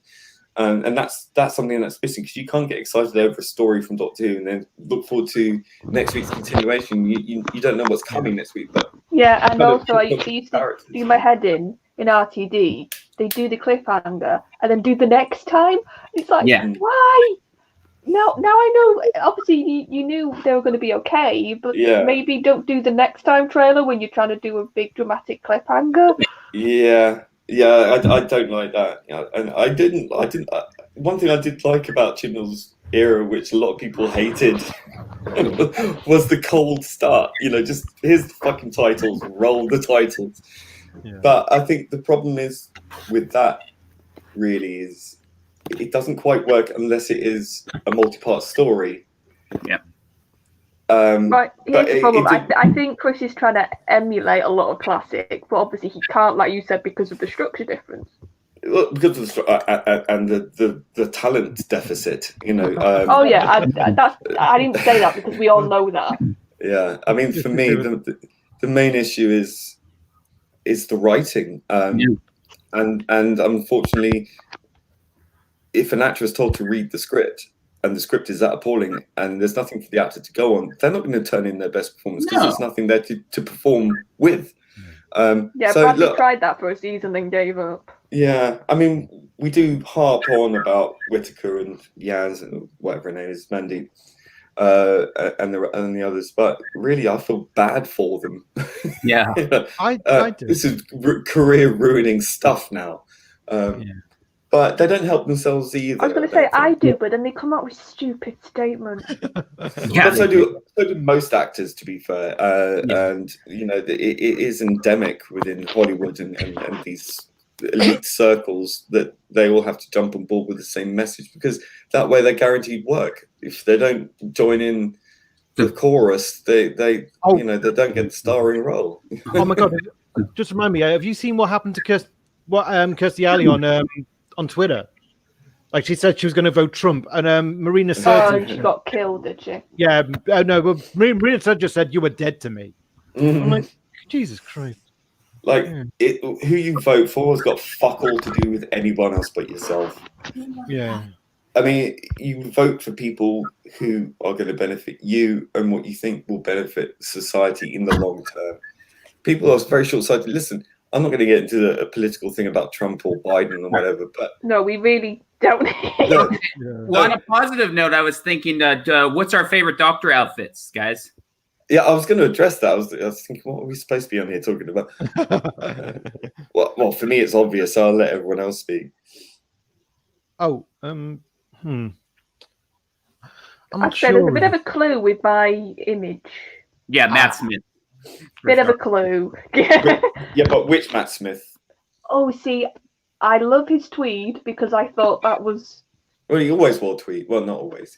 No, I loved his tweed because I know sometimes people say, "Oh, it feels too much like a costume," and I think that was just the right amount of level of eccentric. Yeah, but was it the grey tweed short jacket or the purple frock coat? That's going to say I love the tweed, but then his last season outfit, I think that was a really lovely, like, smarter, updated version. If you look at it, it is beautiful. It's actually the same cut as Tom Baker's frock coat.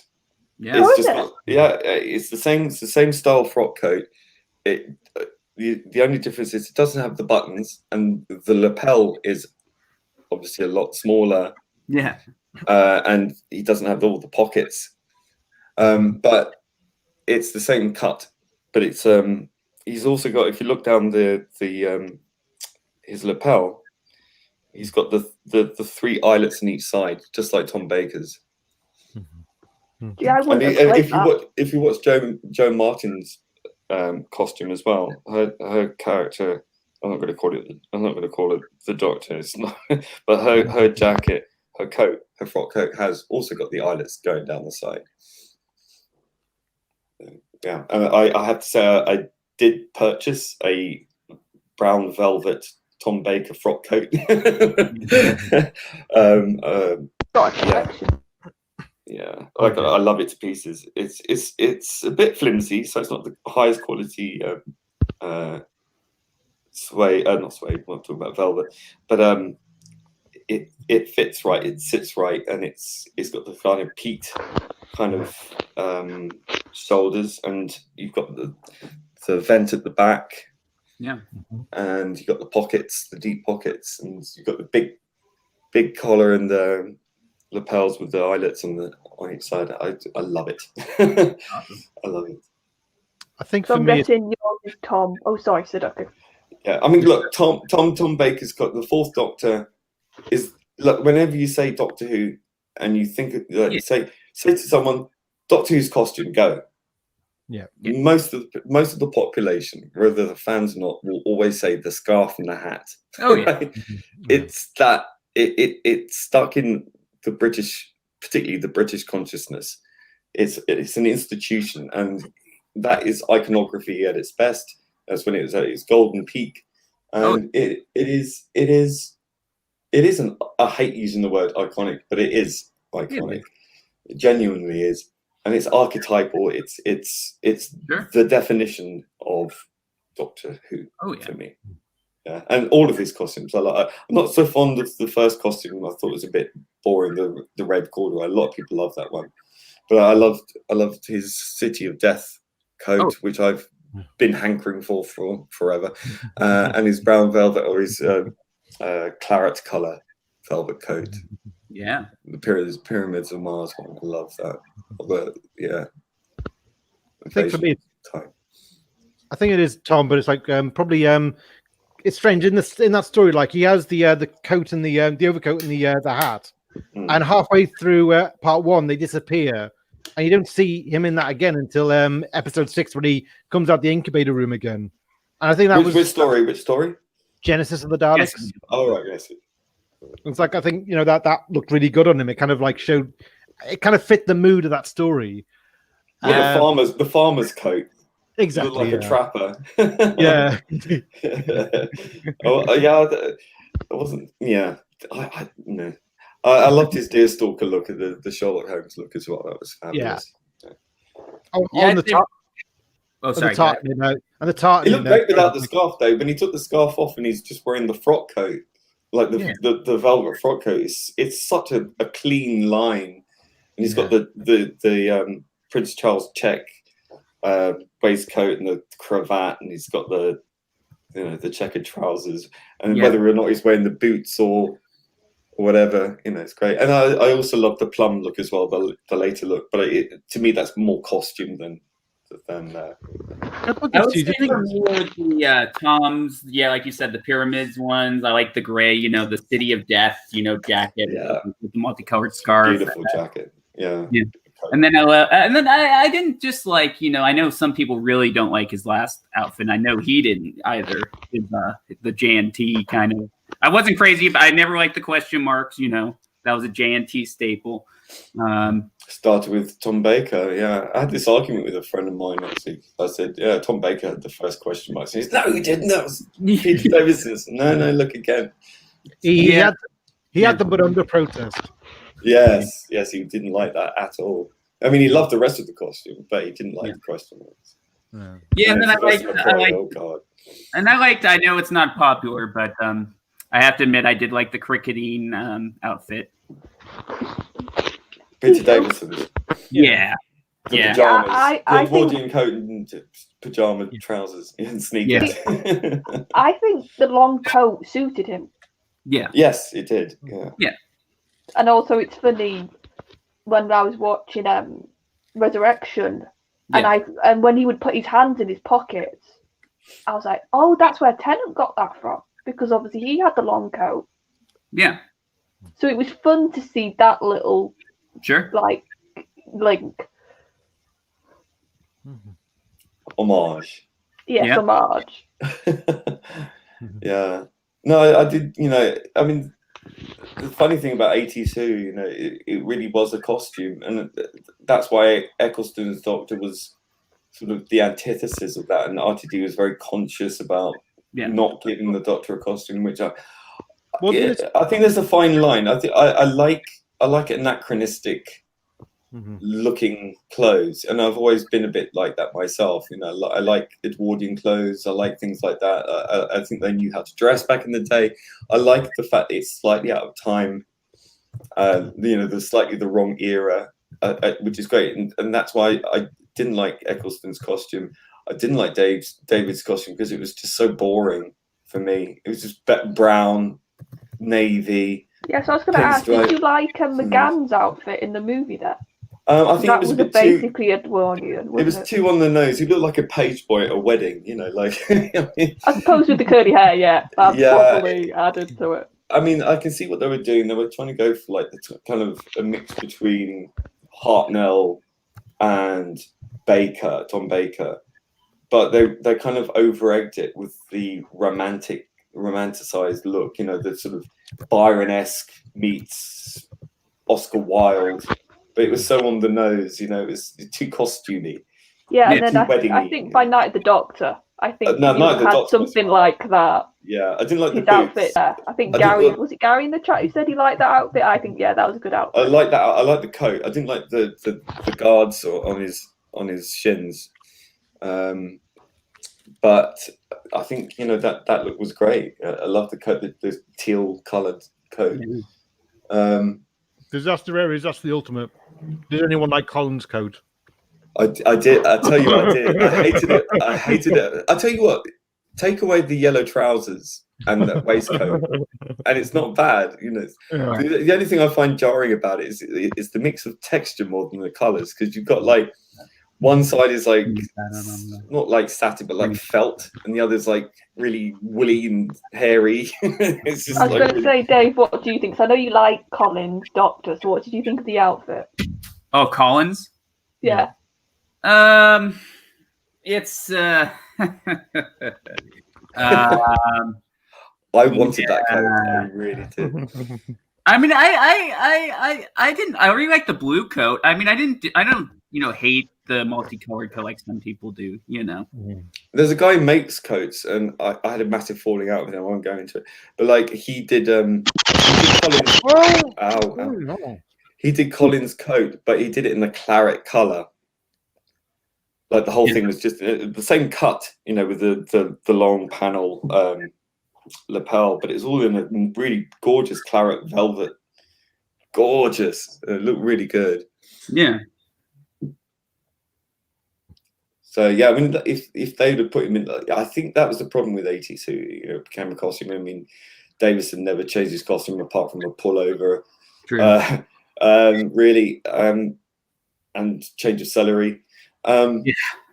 And Colin didn't change apart from a cat badge and the necktie and the odd waistcoat, but I mean that was it. And Sylvester didn't change his either. It was until the movie. It was just one cream coat to a brown coat. That was it. I mean, I when I went to with my school Doctor Who club, we went to the BBC to the dress rehearsal Ghostlight. And I was wearing my grandma's knitted pullover tank top. Oh yeah. And Sylvester was there, and he was in costume. Apart from the question mark thing, because they were doing a dress rehearsal, so it was too hot to wear it. So because he went snap, I said, "You're not wearing yours." He said, "It's too hot." It's a dress rehearsal. But yeah, him and Sophie were absolutely delightful. Can I ask? Yeah. So was it literally the question marks, like just because of the show title? Was that literally the JT thing with the question mark? Yeah, well, it was branding. Question mark. It was a brand. Question. Yeah. Doctor Who. I mean, yeah. I mean, it's so on the nose. It's ludicrous now. But I tend to think, like the Superman symbol. Yeah. Maybe it means something in Gallifreyan that we don't know. Maybe it just happens to look like a question mark. Maybe that is his name. Yeah. Like, in some kind of symbol. Who knows? I like thinking little things like that to kind of explain it away, without it being boringly a question mark. I mean, I've got the question mark umbrella, which I got off eBay years ago, really cheap, which broke. So I can't use it. I mean, it's got one spoke that's fucked, and you can't ever. I went to ask, and you can't replace a single spoke. You have to replace the whole thing. That's why you see them thrown away, because once they're broken, they can't be fixed. Yeah, then I did like Sylvester's brown coat. I wasn't a big fan of the question mark jumper, but I did like the brown coat. Yeah, the brown coat. I think his costume for the film, the movie, was spot on. I think that was going. His hair, he looked great in that. It's a shame it's a shame then it was in one thing, and then he got shot repeatedly. Yeah, that's awful. What a way to go. I think even McCoy said he felt really comfortable, just in that one brief bit in the suit and the set, he felt really comfortable. He felt he could have stuck at that for a while, and it's like. Yeah, he looks really at home in that TARDIS, and you can blame him. Yeah. Oh, but that TARDIS is gorgeous. It was. I didn't like the pillars, but I loved everything else. I liked the wooden panel console. I think they could have put more on it, make it a bit more steampunk. It was already steampunk. I was going to say, how can you make that more steampunk? I'll just make it bigger, put more levers and switches on it. Go wild. I would have. Bloody hell! There's a beautiful deviant art painting that someone did.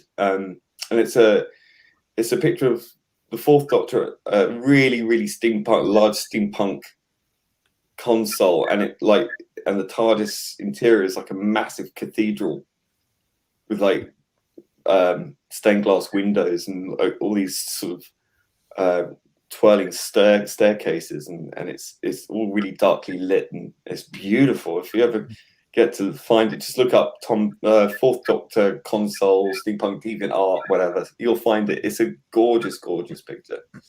I suppose that's the good thing about drawing TARDISes, isn't it? You can just go, yep, I don't have to make this, so I can make it as crazy as I want. Well, now I'm learning CGI. Like, I'm going to try and make my own. There's a great channel, if you ever get to check them out. There's a channel called Theta Sigma. Ooh. And he does amazing renderings of 3D TARDIS console rooms, and they're all unique and all his own creations. And he does some of the classic ones as well, but he does like, you know, type 39s, type 36s, and, you know, type 100s and all sorts. It's amazing. Like, he's very prolific. So obviously he's got a really good workflow. And he just makes the most incredible interiors. They're just absolutely gorgeous. Just like, some of them are like real, like pimp daddy kind of TARDISes, and others just like kind of really steampunk and stuff. It's gorgeous stuff. Go and check his channel out. It's Theta Sigma. I've just looked it up. I was surprised I wasn't subscribed. I'm subscribed now. Yeah, I mean, you can't help it. I mean, it's like candy. Like, if you love TARDIS interiors, knock yourselves out. They are amazing. That's how you know you're a proper fan, isn't it? If you can like go, yeah, I'm going to look at TARDIS interiors. Well, yeah, for me that's like the IKEA catalogue, you know. It's just like, oh, I want that one and I want that one, but I can't fucking have them. It's just like, it's like window shopping. In your imagination, Lee. One day I'll be the Doctor, you know, in this life or the next. So you know, don't worry about it. I'll have one eventually. Yeah, you're sort of like the Doctor in our community. Really? More like the Master, according to some. No. You know, maybe the Valiant somewhere in between the two. Oh, maybe. don't give people ammunition. Please. All right, don't give ideas. All right. Cool. We don't have that many viewers anyway, so it's probably fine. Yeah, but you know, these things have a way of getting out there. It's out there. It's out there. No, I mean, I have to sit through hours of me rambling on about millennials and Gen Xers. more for them as well. Yeah, but that's the fun of a stream. It's just you could just go any direction. Pretty much. Yeah, no, it's fun. It's good to talk, you know. And I just wish that, you know, I would wish that we could have some people on here who didn't agree, and, you know, we could chat civilly and discuss these issues and not worry or fear to say the wrong thing or to disagree and find a way just to go, you know, I strongly disagree with you, but I see your point, and, you know, I disagree to disagree, but, you know, taking your point on board and gives me something to think about. Yeah, live and let live. Yeah, you know what I mean? Not this, you fucking bigot, racist, bigot. It's like, I mean, I've got called a homophobe once. Oh yeah. I was like, are you fucking serious? Yeah, that's because they use names without actually understanding them and just put them on people, mate. When they called me a homophobe, you're homophobic. It's like, darling, I am gay. Yeah. And then sorry to burst your bubble. And then nothing for ages, and then like eventually they came back with, you're racist. So it's like, all right, so the other one didn't work, so you just plopped for the other convenient. That's the Yeah, but like, no, I don't that, see people in these terms. As soon as I hear that, though, that's like, it helps me sometimes, because I go, that means I don't listen to a word you say. I'm sorry, but if you're thinking of race and gender 24/7, you are the racist. Yeah. You are the homophobe. Yeah. Because if that's the only thing that bugs you out 24 hours a day of your life, it's the most important fucking thing, and it's like you have to think about it all the time, there must be something in the back of your mind that's saying the wrong thing. Yeah. You're fighting it. Like, it's the only explanation I can come up for it. To be that fixated on something, you must be that worried about it. I mean, we got over this shit back in the 90s, but hey, you know, people seem to have forgotten that because they weren't born then. So. I mean, I think no, go on, Charlotte. I was gonna say, I think I heard somebody term it quite well that they need dragons to slay, so there isn't any left, so they make imaginary ones. Exactly, bored, idle minds, idle hands, idle minds. You know, it's like they can't create anything, so they have to destroy something in order to make themselves. They have to have a campaign or a crusade or to show how good they are, because they don't want anyone thinking that they're a bad person. So everyone else has to be made extra bad to make them look even better. It's so facile and it's silly and it's simpering, and it to me it's unthinking. You know, it doesn't consider consequences. It doesn't consider authenticity. It doesn't consider intellect. It doesn't consider emotional integrity or emotional what's the word, maturity.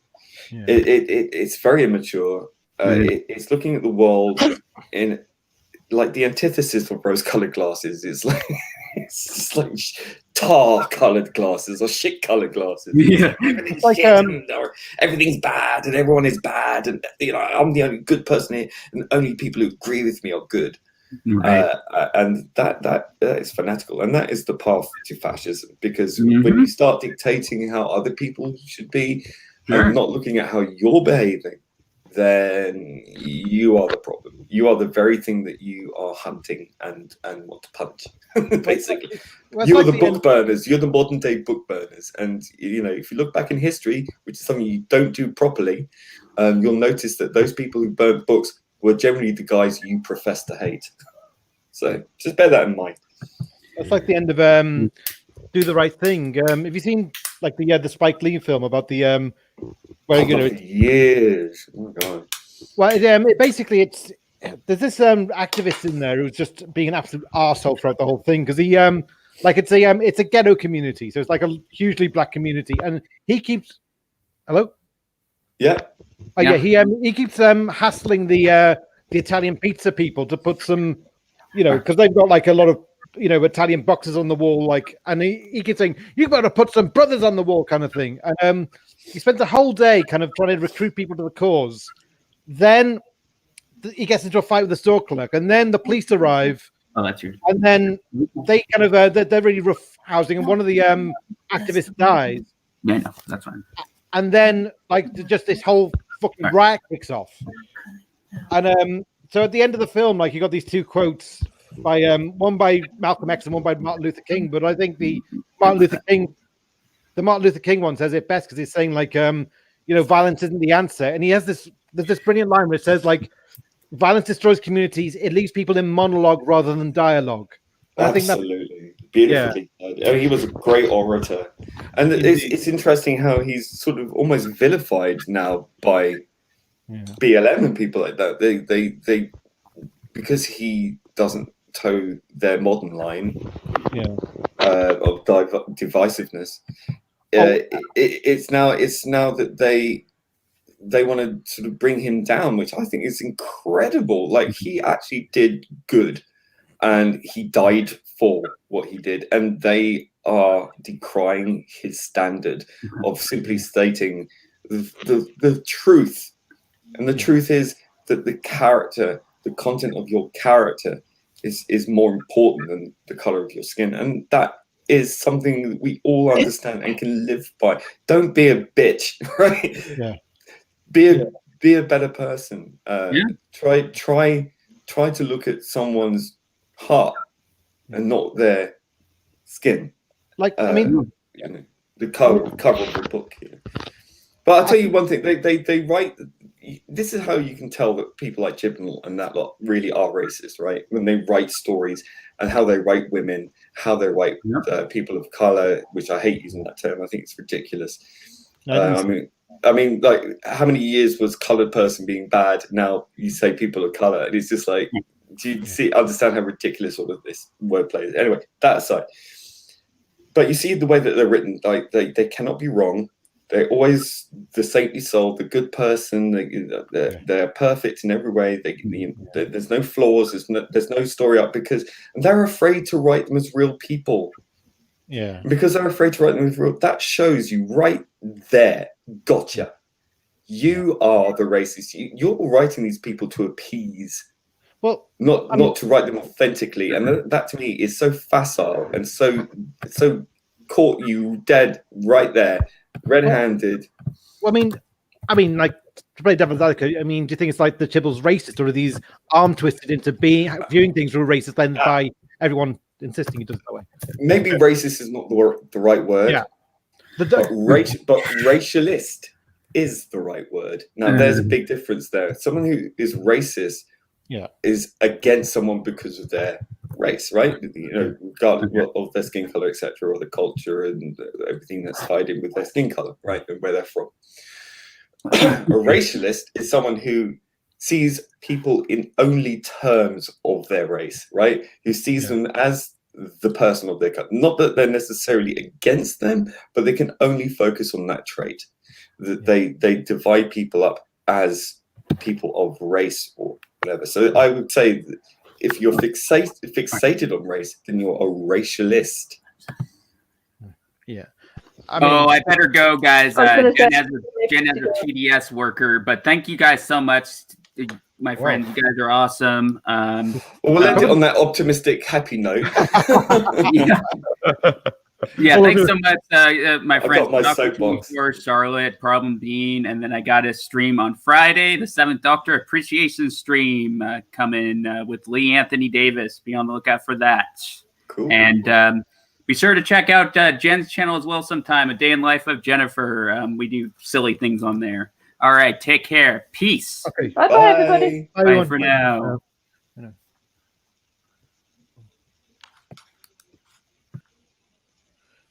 Okay, I think we leave the studio now.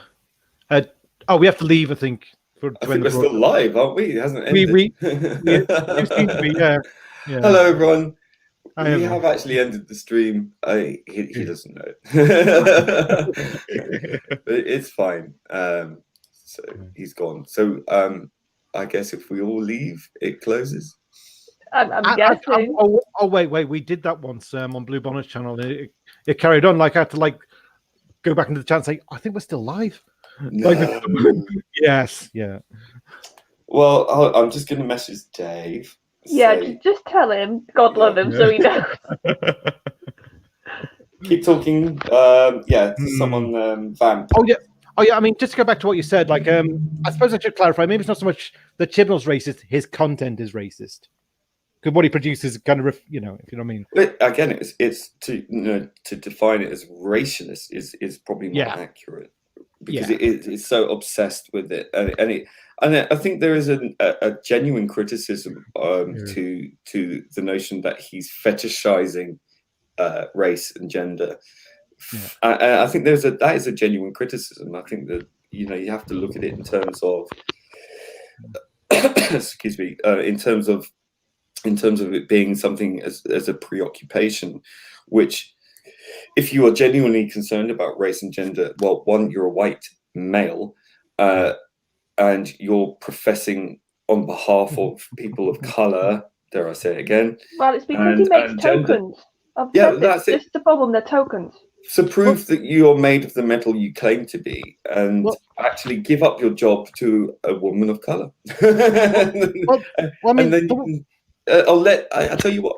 Why don't you just let people take over the show that you believe you shouldn't be there? Then give it up.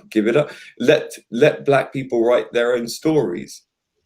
Well, I mean, even before this woke era, you'd have kids would hear this thing about what's politically correct, and they would. I remember some of them trying to trip me up and say, what's the right term for black, for black people? And they go, and I say colored, and say they don't like to be called colored; they like to be called black, and that's just, regular bullying. But and now it's kind of encouraged to be more militant about it. So that's scary. Listen, I've only got Dave's email. I don't think that's going to be instant. Oh, I could phone him on Facebook, but I'd have to mute myself so I could Yeah, do that, and then we can. Yeah, just so close he up. knows, because we don't Yeah. want to just leave this going. So Yeah, if Sadako does that, you do that. We'll keep vamping, and if the stream goes out, he shut it down, and we'll be in the middle of a conversation. All right, okay. All right.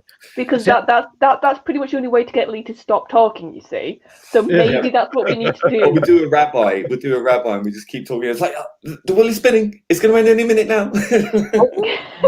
that happened on one of our Blue Bonnet streams. Like the power cut out, and she kept going. Well, like she kind of cut out because her power went, and so we kept going for another half hour, and we were going really good, and then it just cut out. Oh, yeah.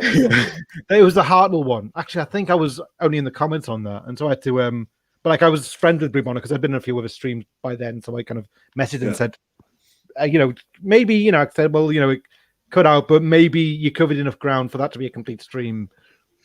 That's not good. Yeah, I think I remember she got booted off her own stream, didn't she, or something as well? I think a power company cut her off or something. Yeah. So when is her stream about Bob Holmes? It should be Saturday, I think. Saturday. Yeah. What time is that? Before the watch along? Should be. It's about Yeah, 4 so she o'clock. usually does things about 4ish.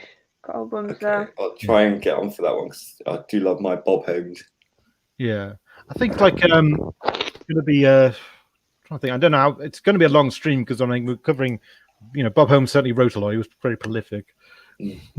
Like he was, and that's the thing. They were very prolific and highly regarded and highly intelligent writers, and I think if you want diversity, how about intellectual diversity? Yeah, but that's the one diversity they don't want. That's true. Yeah, this is one of the few things I don't always agree with Lawrence Fox, but I think he's dead on because that's something he says a lot. He says they don't want they talk about diversity of color and gender and all this. It's because they don't want diversity of thought. Oh yeah, this was my argument to Mr. Tardis reviews. It's like, well, you took up a game of diversity, but name me any conservative voices in the BBC. And I kid you not, he named Andrew Neil, who's now been ousted. He got booted because he named another one that was also ousted. I can't remember which one it was. And he named the contestants of The Apprentice. But this was obviously before Davey came in. So I do hope he kicks some. He just gets. He gets some. I hope good. so. I do hope so. But listen. I mean, the BBC has to face facts. They're up against the wall, and now they're throwing their toys at the pram. The thing is that the clock is counting down. It's like a real Chibnall script here. The clock is counting down. They have to make changes, and he has an opportunity to have that as an excuse. Whether or not he can do what he's supposed to do. I still believe he was placed in there as a hatchet man. Oh, I think he was definitely there to do some change. I just hope it's enough. The thing is, he's up against an institution that has been usurped and infiltrated by another group of people, common purpose, I keep talking about, who have taken it over from the top tier down. So they place people in leadership roles, and then obviously that trickles down. So then they start putting their people, their activists in place. So that's how it's worked. And the BBC usually ran because it wasn't, they accused the BBC of being racist and all the rest of it. It wasn't necessarily they were overtly racist, just that they always gave jobs to people they knew and people who were related to them or friends. Oh, yeah, it was just nepotism, wasn't it? Nepotism, cronyism, all of that. And it just so happened because they were all middle class and sort of liberal middle class, they always it was all middle way white bloke. So it was mostly white people. It's just because that's who they knew. But this is what is frustrating, because I've said this on a few streams. When BBC actually get their act together, they can produce some good stuff. Yeah, but I know it's very small, but that's what makes it so frustrating when you watch it. When was the last good BBC programme? I can't even recall. I have one, and this is the only thing that I've recently found, Line of Duty. That's literally the only programme, mate. That's something that doesn't interest me, just by dint of that genre. That's fair. But I'm just saying, I watched that, and I'm like, this is actually really good. Just on a character level, on the intrigue level, and then I watched other stuff, and I'm like, how can the same company, in a sense, produce those two programs. Yeah, I mean, you look at War of the Worlds and the travesty that was compared to stuff that they like Survivors from the 70s. You know, I mean, well, the first series out of the three. I don't know if you've watched it, but it's another thing. I've been watching it on BritBox. It's Terry I don't Nation. have BritBox, so I don't.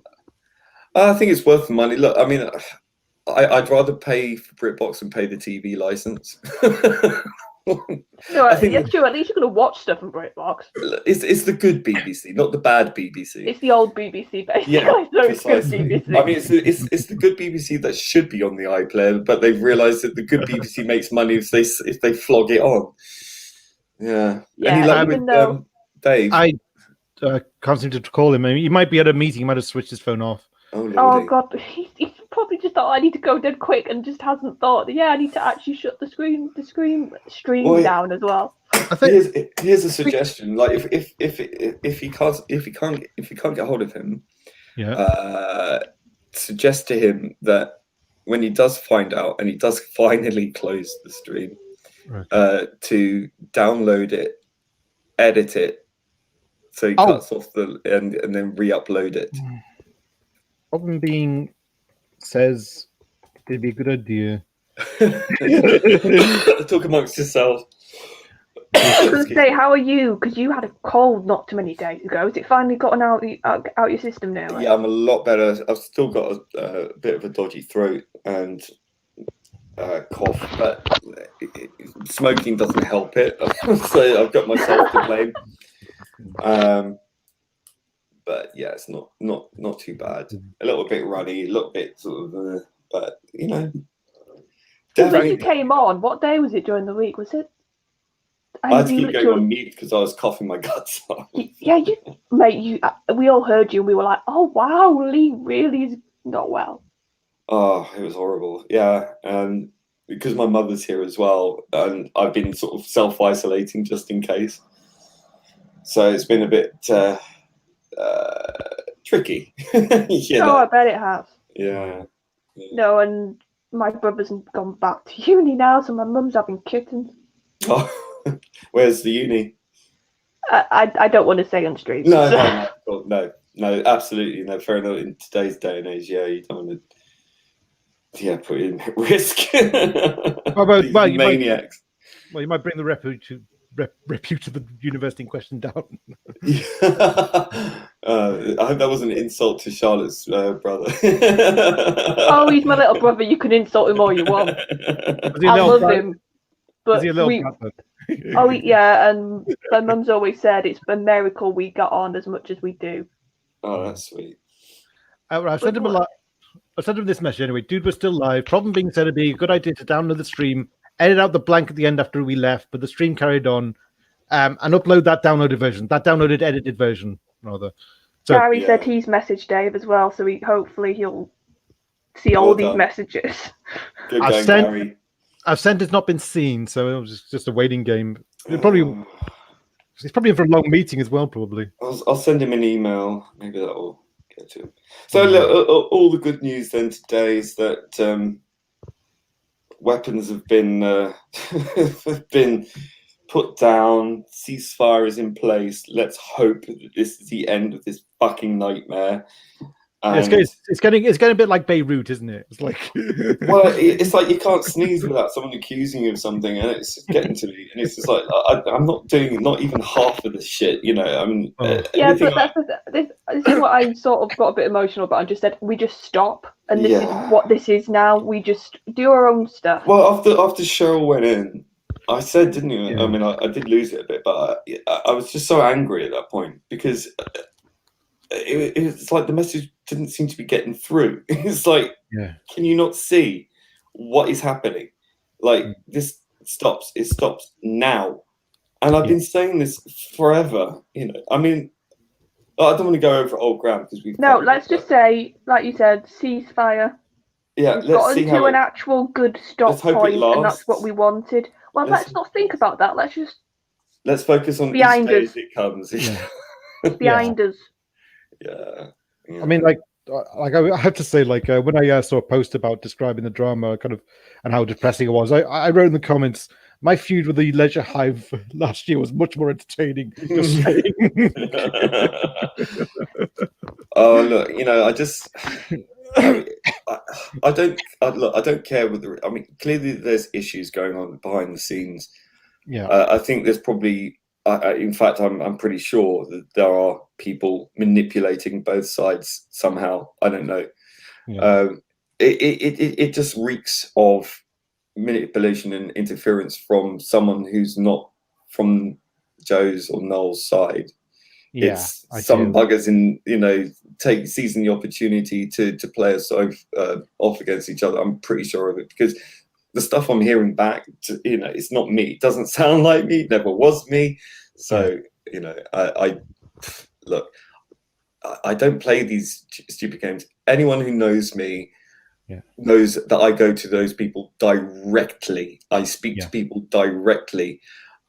Any gossiping or whatever that goes on is only because people tell me something and I'm going to react, and when you react to something, you react emotionally first, angrily.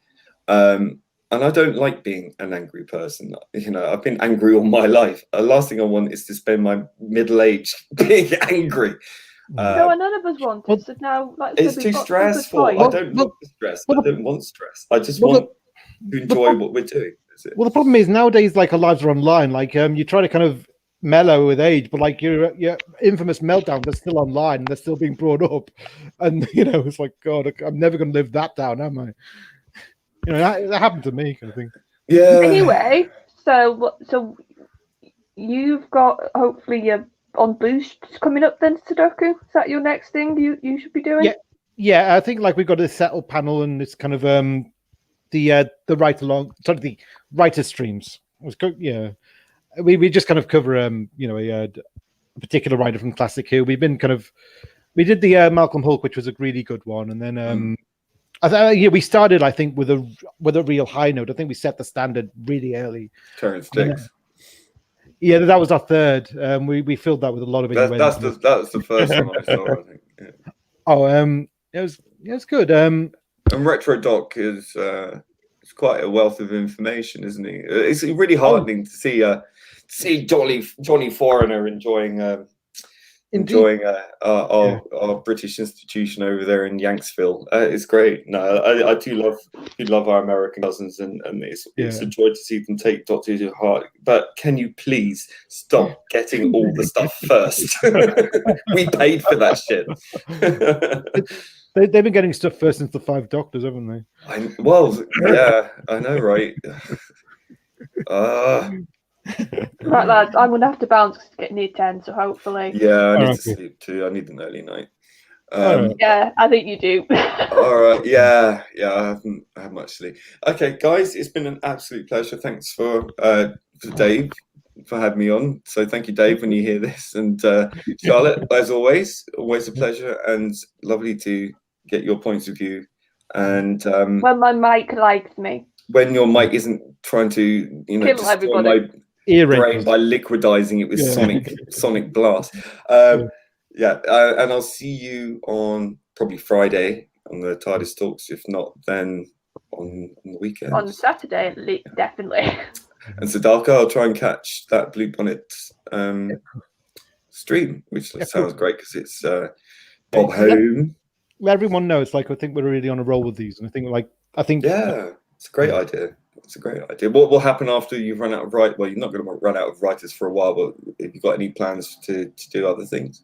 We are going to do probably another one of those script showrunners or something. Oh yeah, I'd love to do that. Did you watch the Daleks one? No, I didn't. I missed it. I kind of had a lot on my plate lately. Fair enough. Yeah, but yeah, I'd love to do a script radio. I love stuff like that.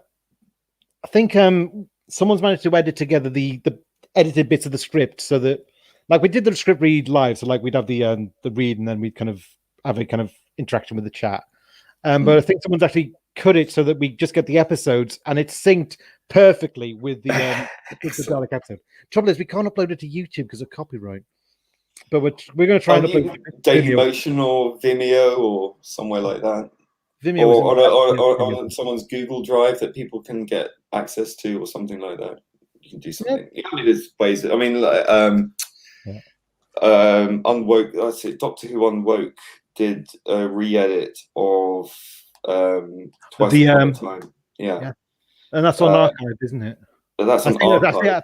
I think I've seen it. Like I've downloaded. I've not watched it yet, but yeah. So there is options. I was thinking of uploading that to the forum, like for people on there to check out. You know, the Autumn Factory. Yeah. I've registered there, but I haven't actually had time to go on there yet. It's actually still open on my page. Yeah. There we go. It's home, the Autumn Factory Proboards.com. Yeah. We value your privacy. I bet you don't. Save and exit. You know. Yeah, double speak. I hate those pop-ups. It drive me nuts. It's like every time you go back to a website, it's the same thing over and over. You have to go through, untick all these stupid things. Yeah, unfortunately, they should standardize it. I mean, I thought this was an EU thing. Haven't we left? Like, surely this shouldn't be happening now. I haven't got an update. Have we left, or we should have left, haven't we? Well, officially, yeah, but I suppose proper is the end of the year. But I mean, this thing with websites where you have to fucking agree to every bloody cookie now. It's just like, oh, seriously, I have to go through all these people, these advertisers. I have to untick the shitting advertisers you brought on board your fucking website that I now have to go through. Like, when I get one of those that, you know, you can't reject all. Yeah. Or like it's not all grouped up into like a smaller number. You can just untick that. I just don't bother anymore. It's like, you know, these people are not getting any traction either way. No. We could put some ad block. Oh, don't forget to check out Sadako's The Autumn Factory. Yeah, Lee's on there as well, but he yeah, I don't have a spanner, so a wrench spanner. I don't have a wrench, so I can't do what I would normally do. Just put it up there. But yeah, just check out the Autumn Factory Proboards. The Autumn Factory, one word, proboards.com. Brilliant. And there's a nice little community in there. I will get engaged with that at some point. And also, you can check out my other YouTube channel, which I've now uploaded my CGI work on there, and you can find that under Audred Audiovisual. That's Audred Audiovisual. So it's AUDRED Audiovisual, one word. And Audred was my grandmother's middle name, which is very unusual. Not Audrey, it's Audred, which is like a king's name. So it's very unusual. I love that. So a little homage. All right, that's a wrap. We're done vamping. Dave's not coming back. He's traveling through time currently, and we'll be back to hopefully edit and re-upload this stream. Yeah, we're going to okay. So I'll just leave and then like chat. Like it's going to be live, but like there's going to be nothing happening. So you know. Yeah. So stick around. Stick around if you like.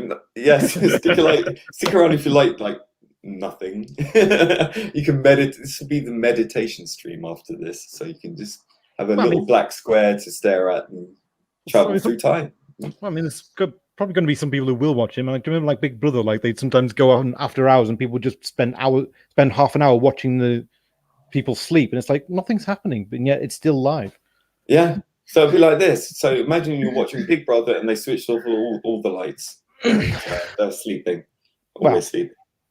Well, apart from that one time they blacked out the lights because there was that fight, remember? No, I didn't watch it because I valued my brain. Well, see, I didn't watch it unless like I was at a friend's house. You liar. You're such a liar. Oh my God, you loved it. You watched it religiously. You loved it. You loved it.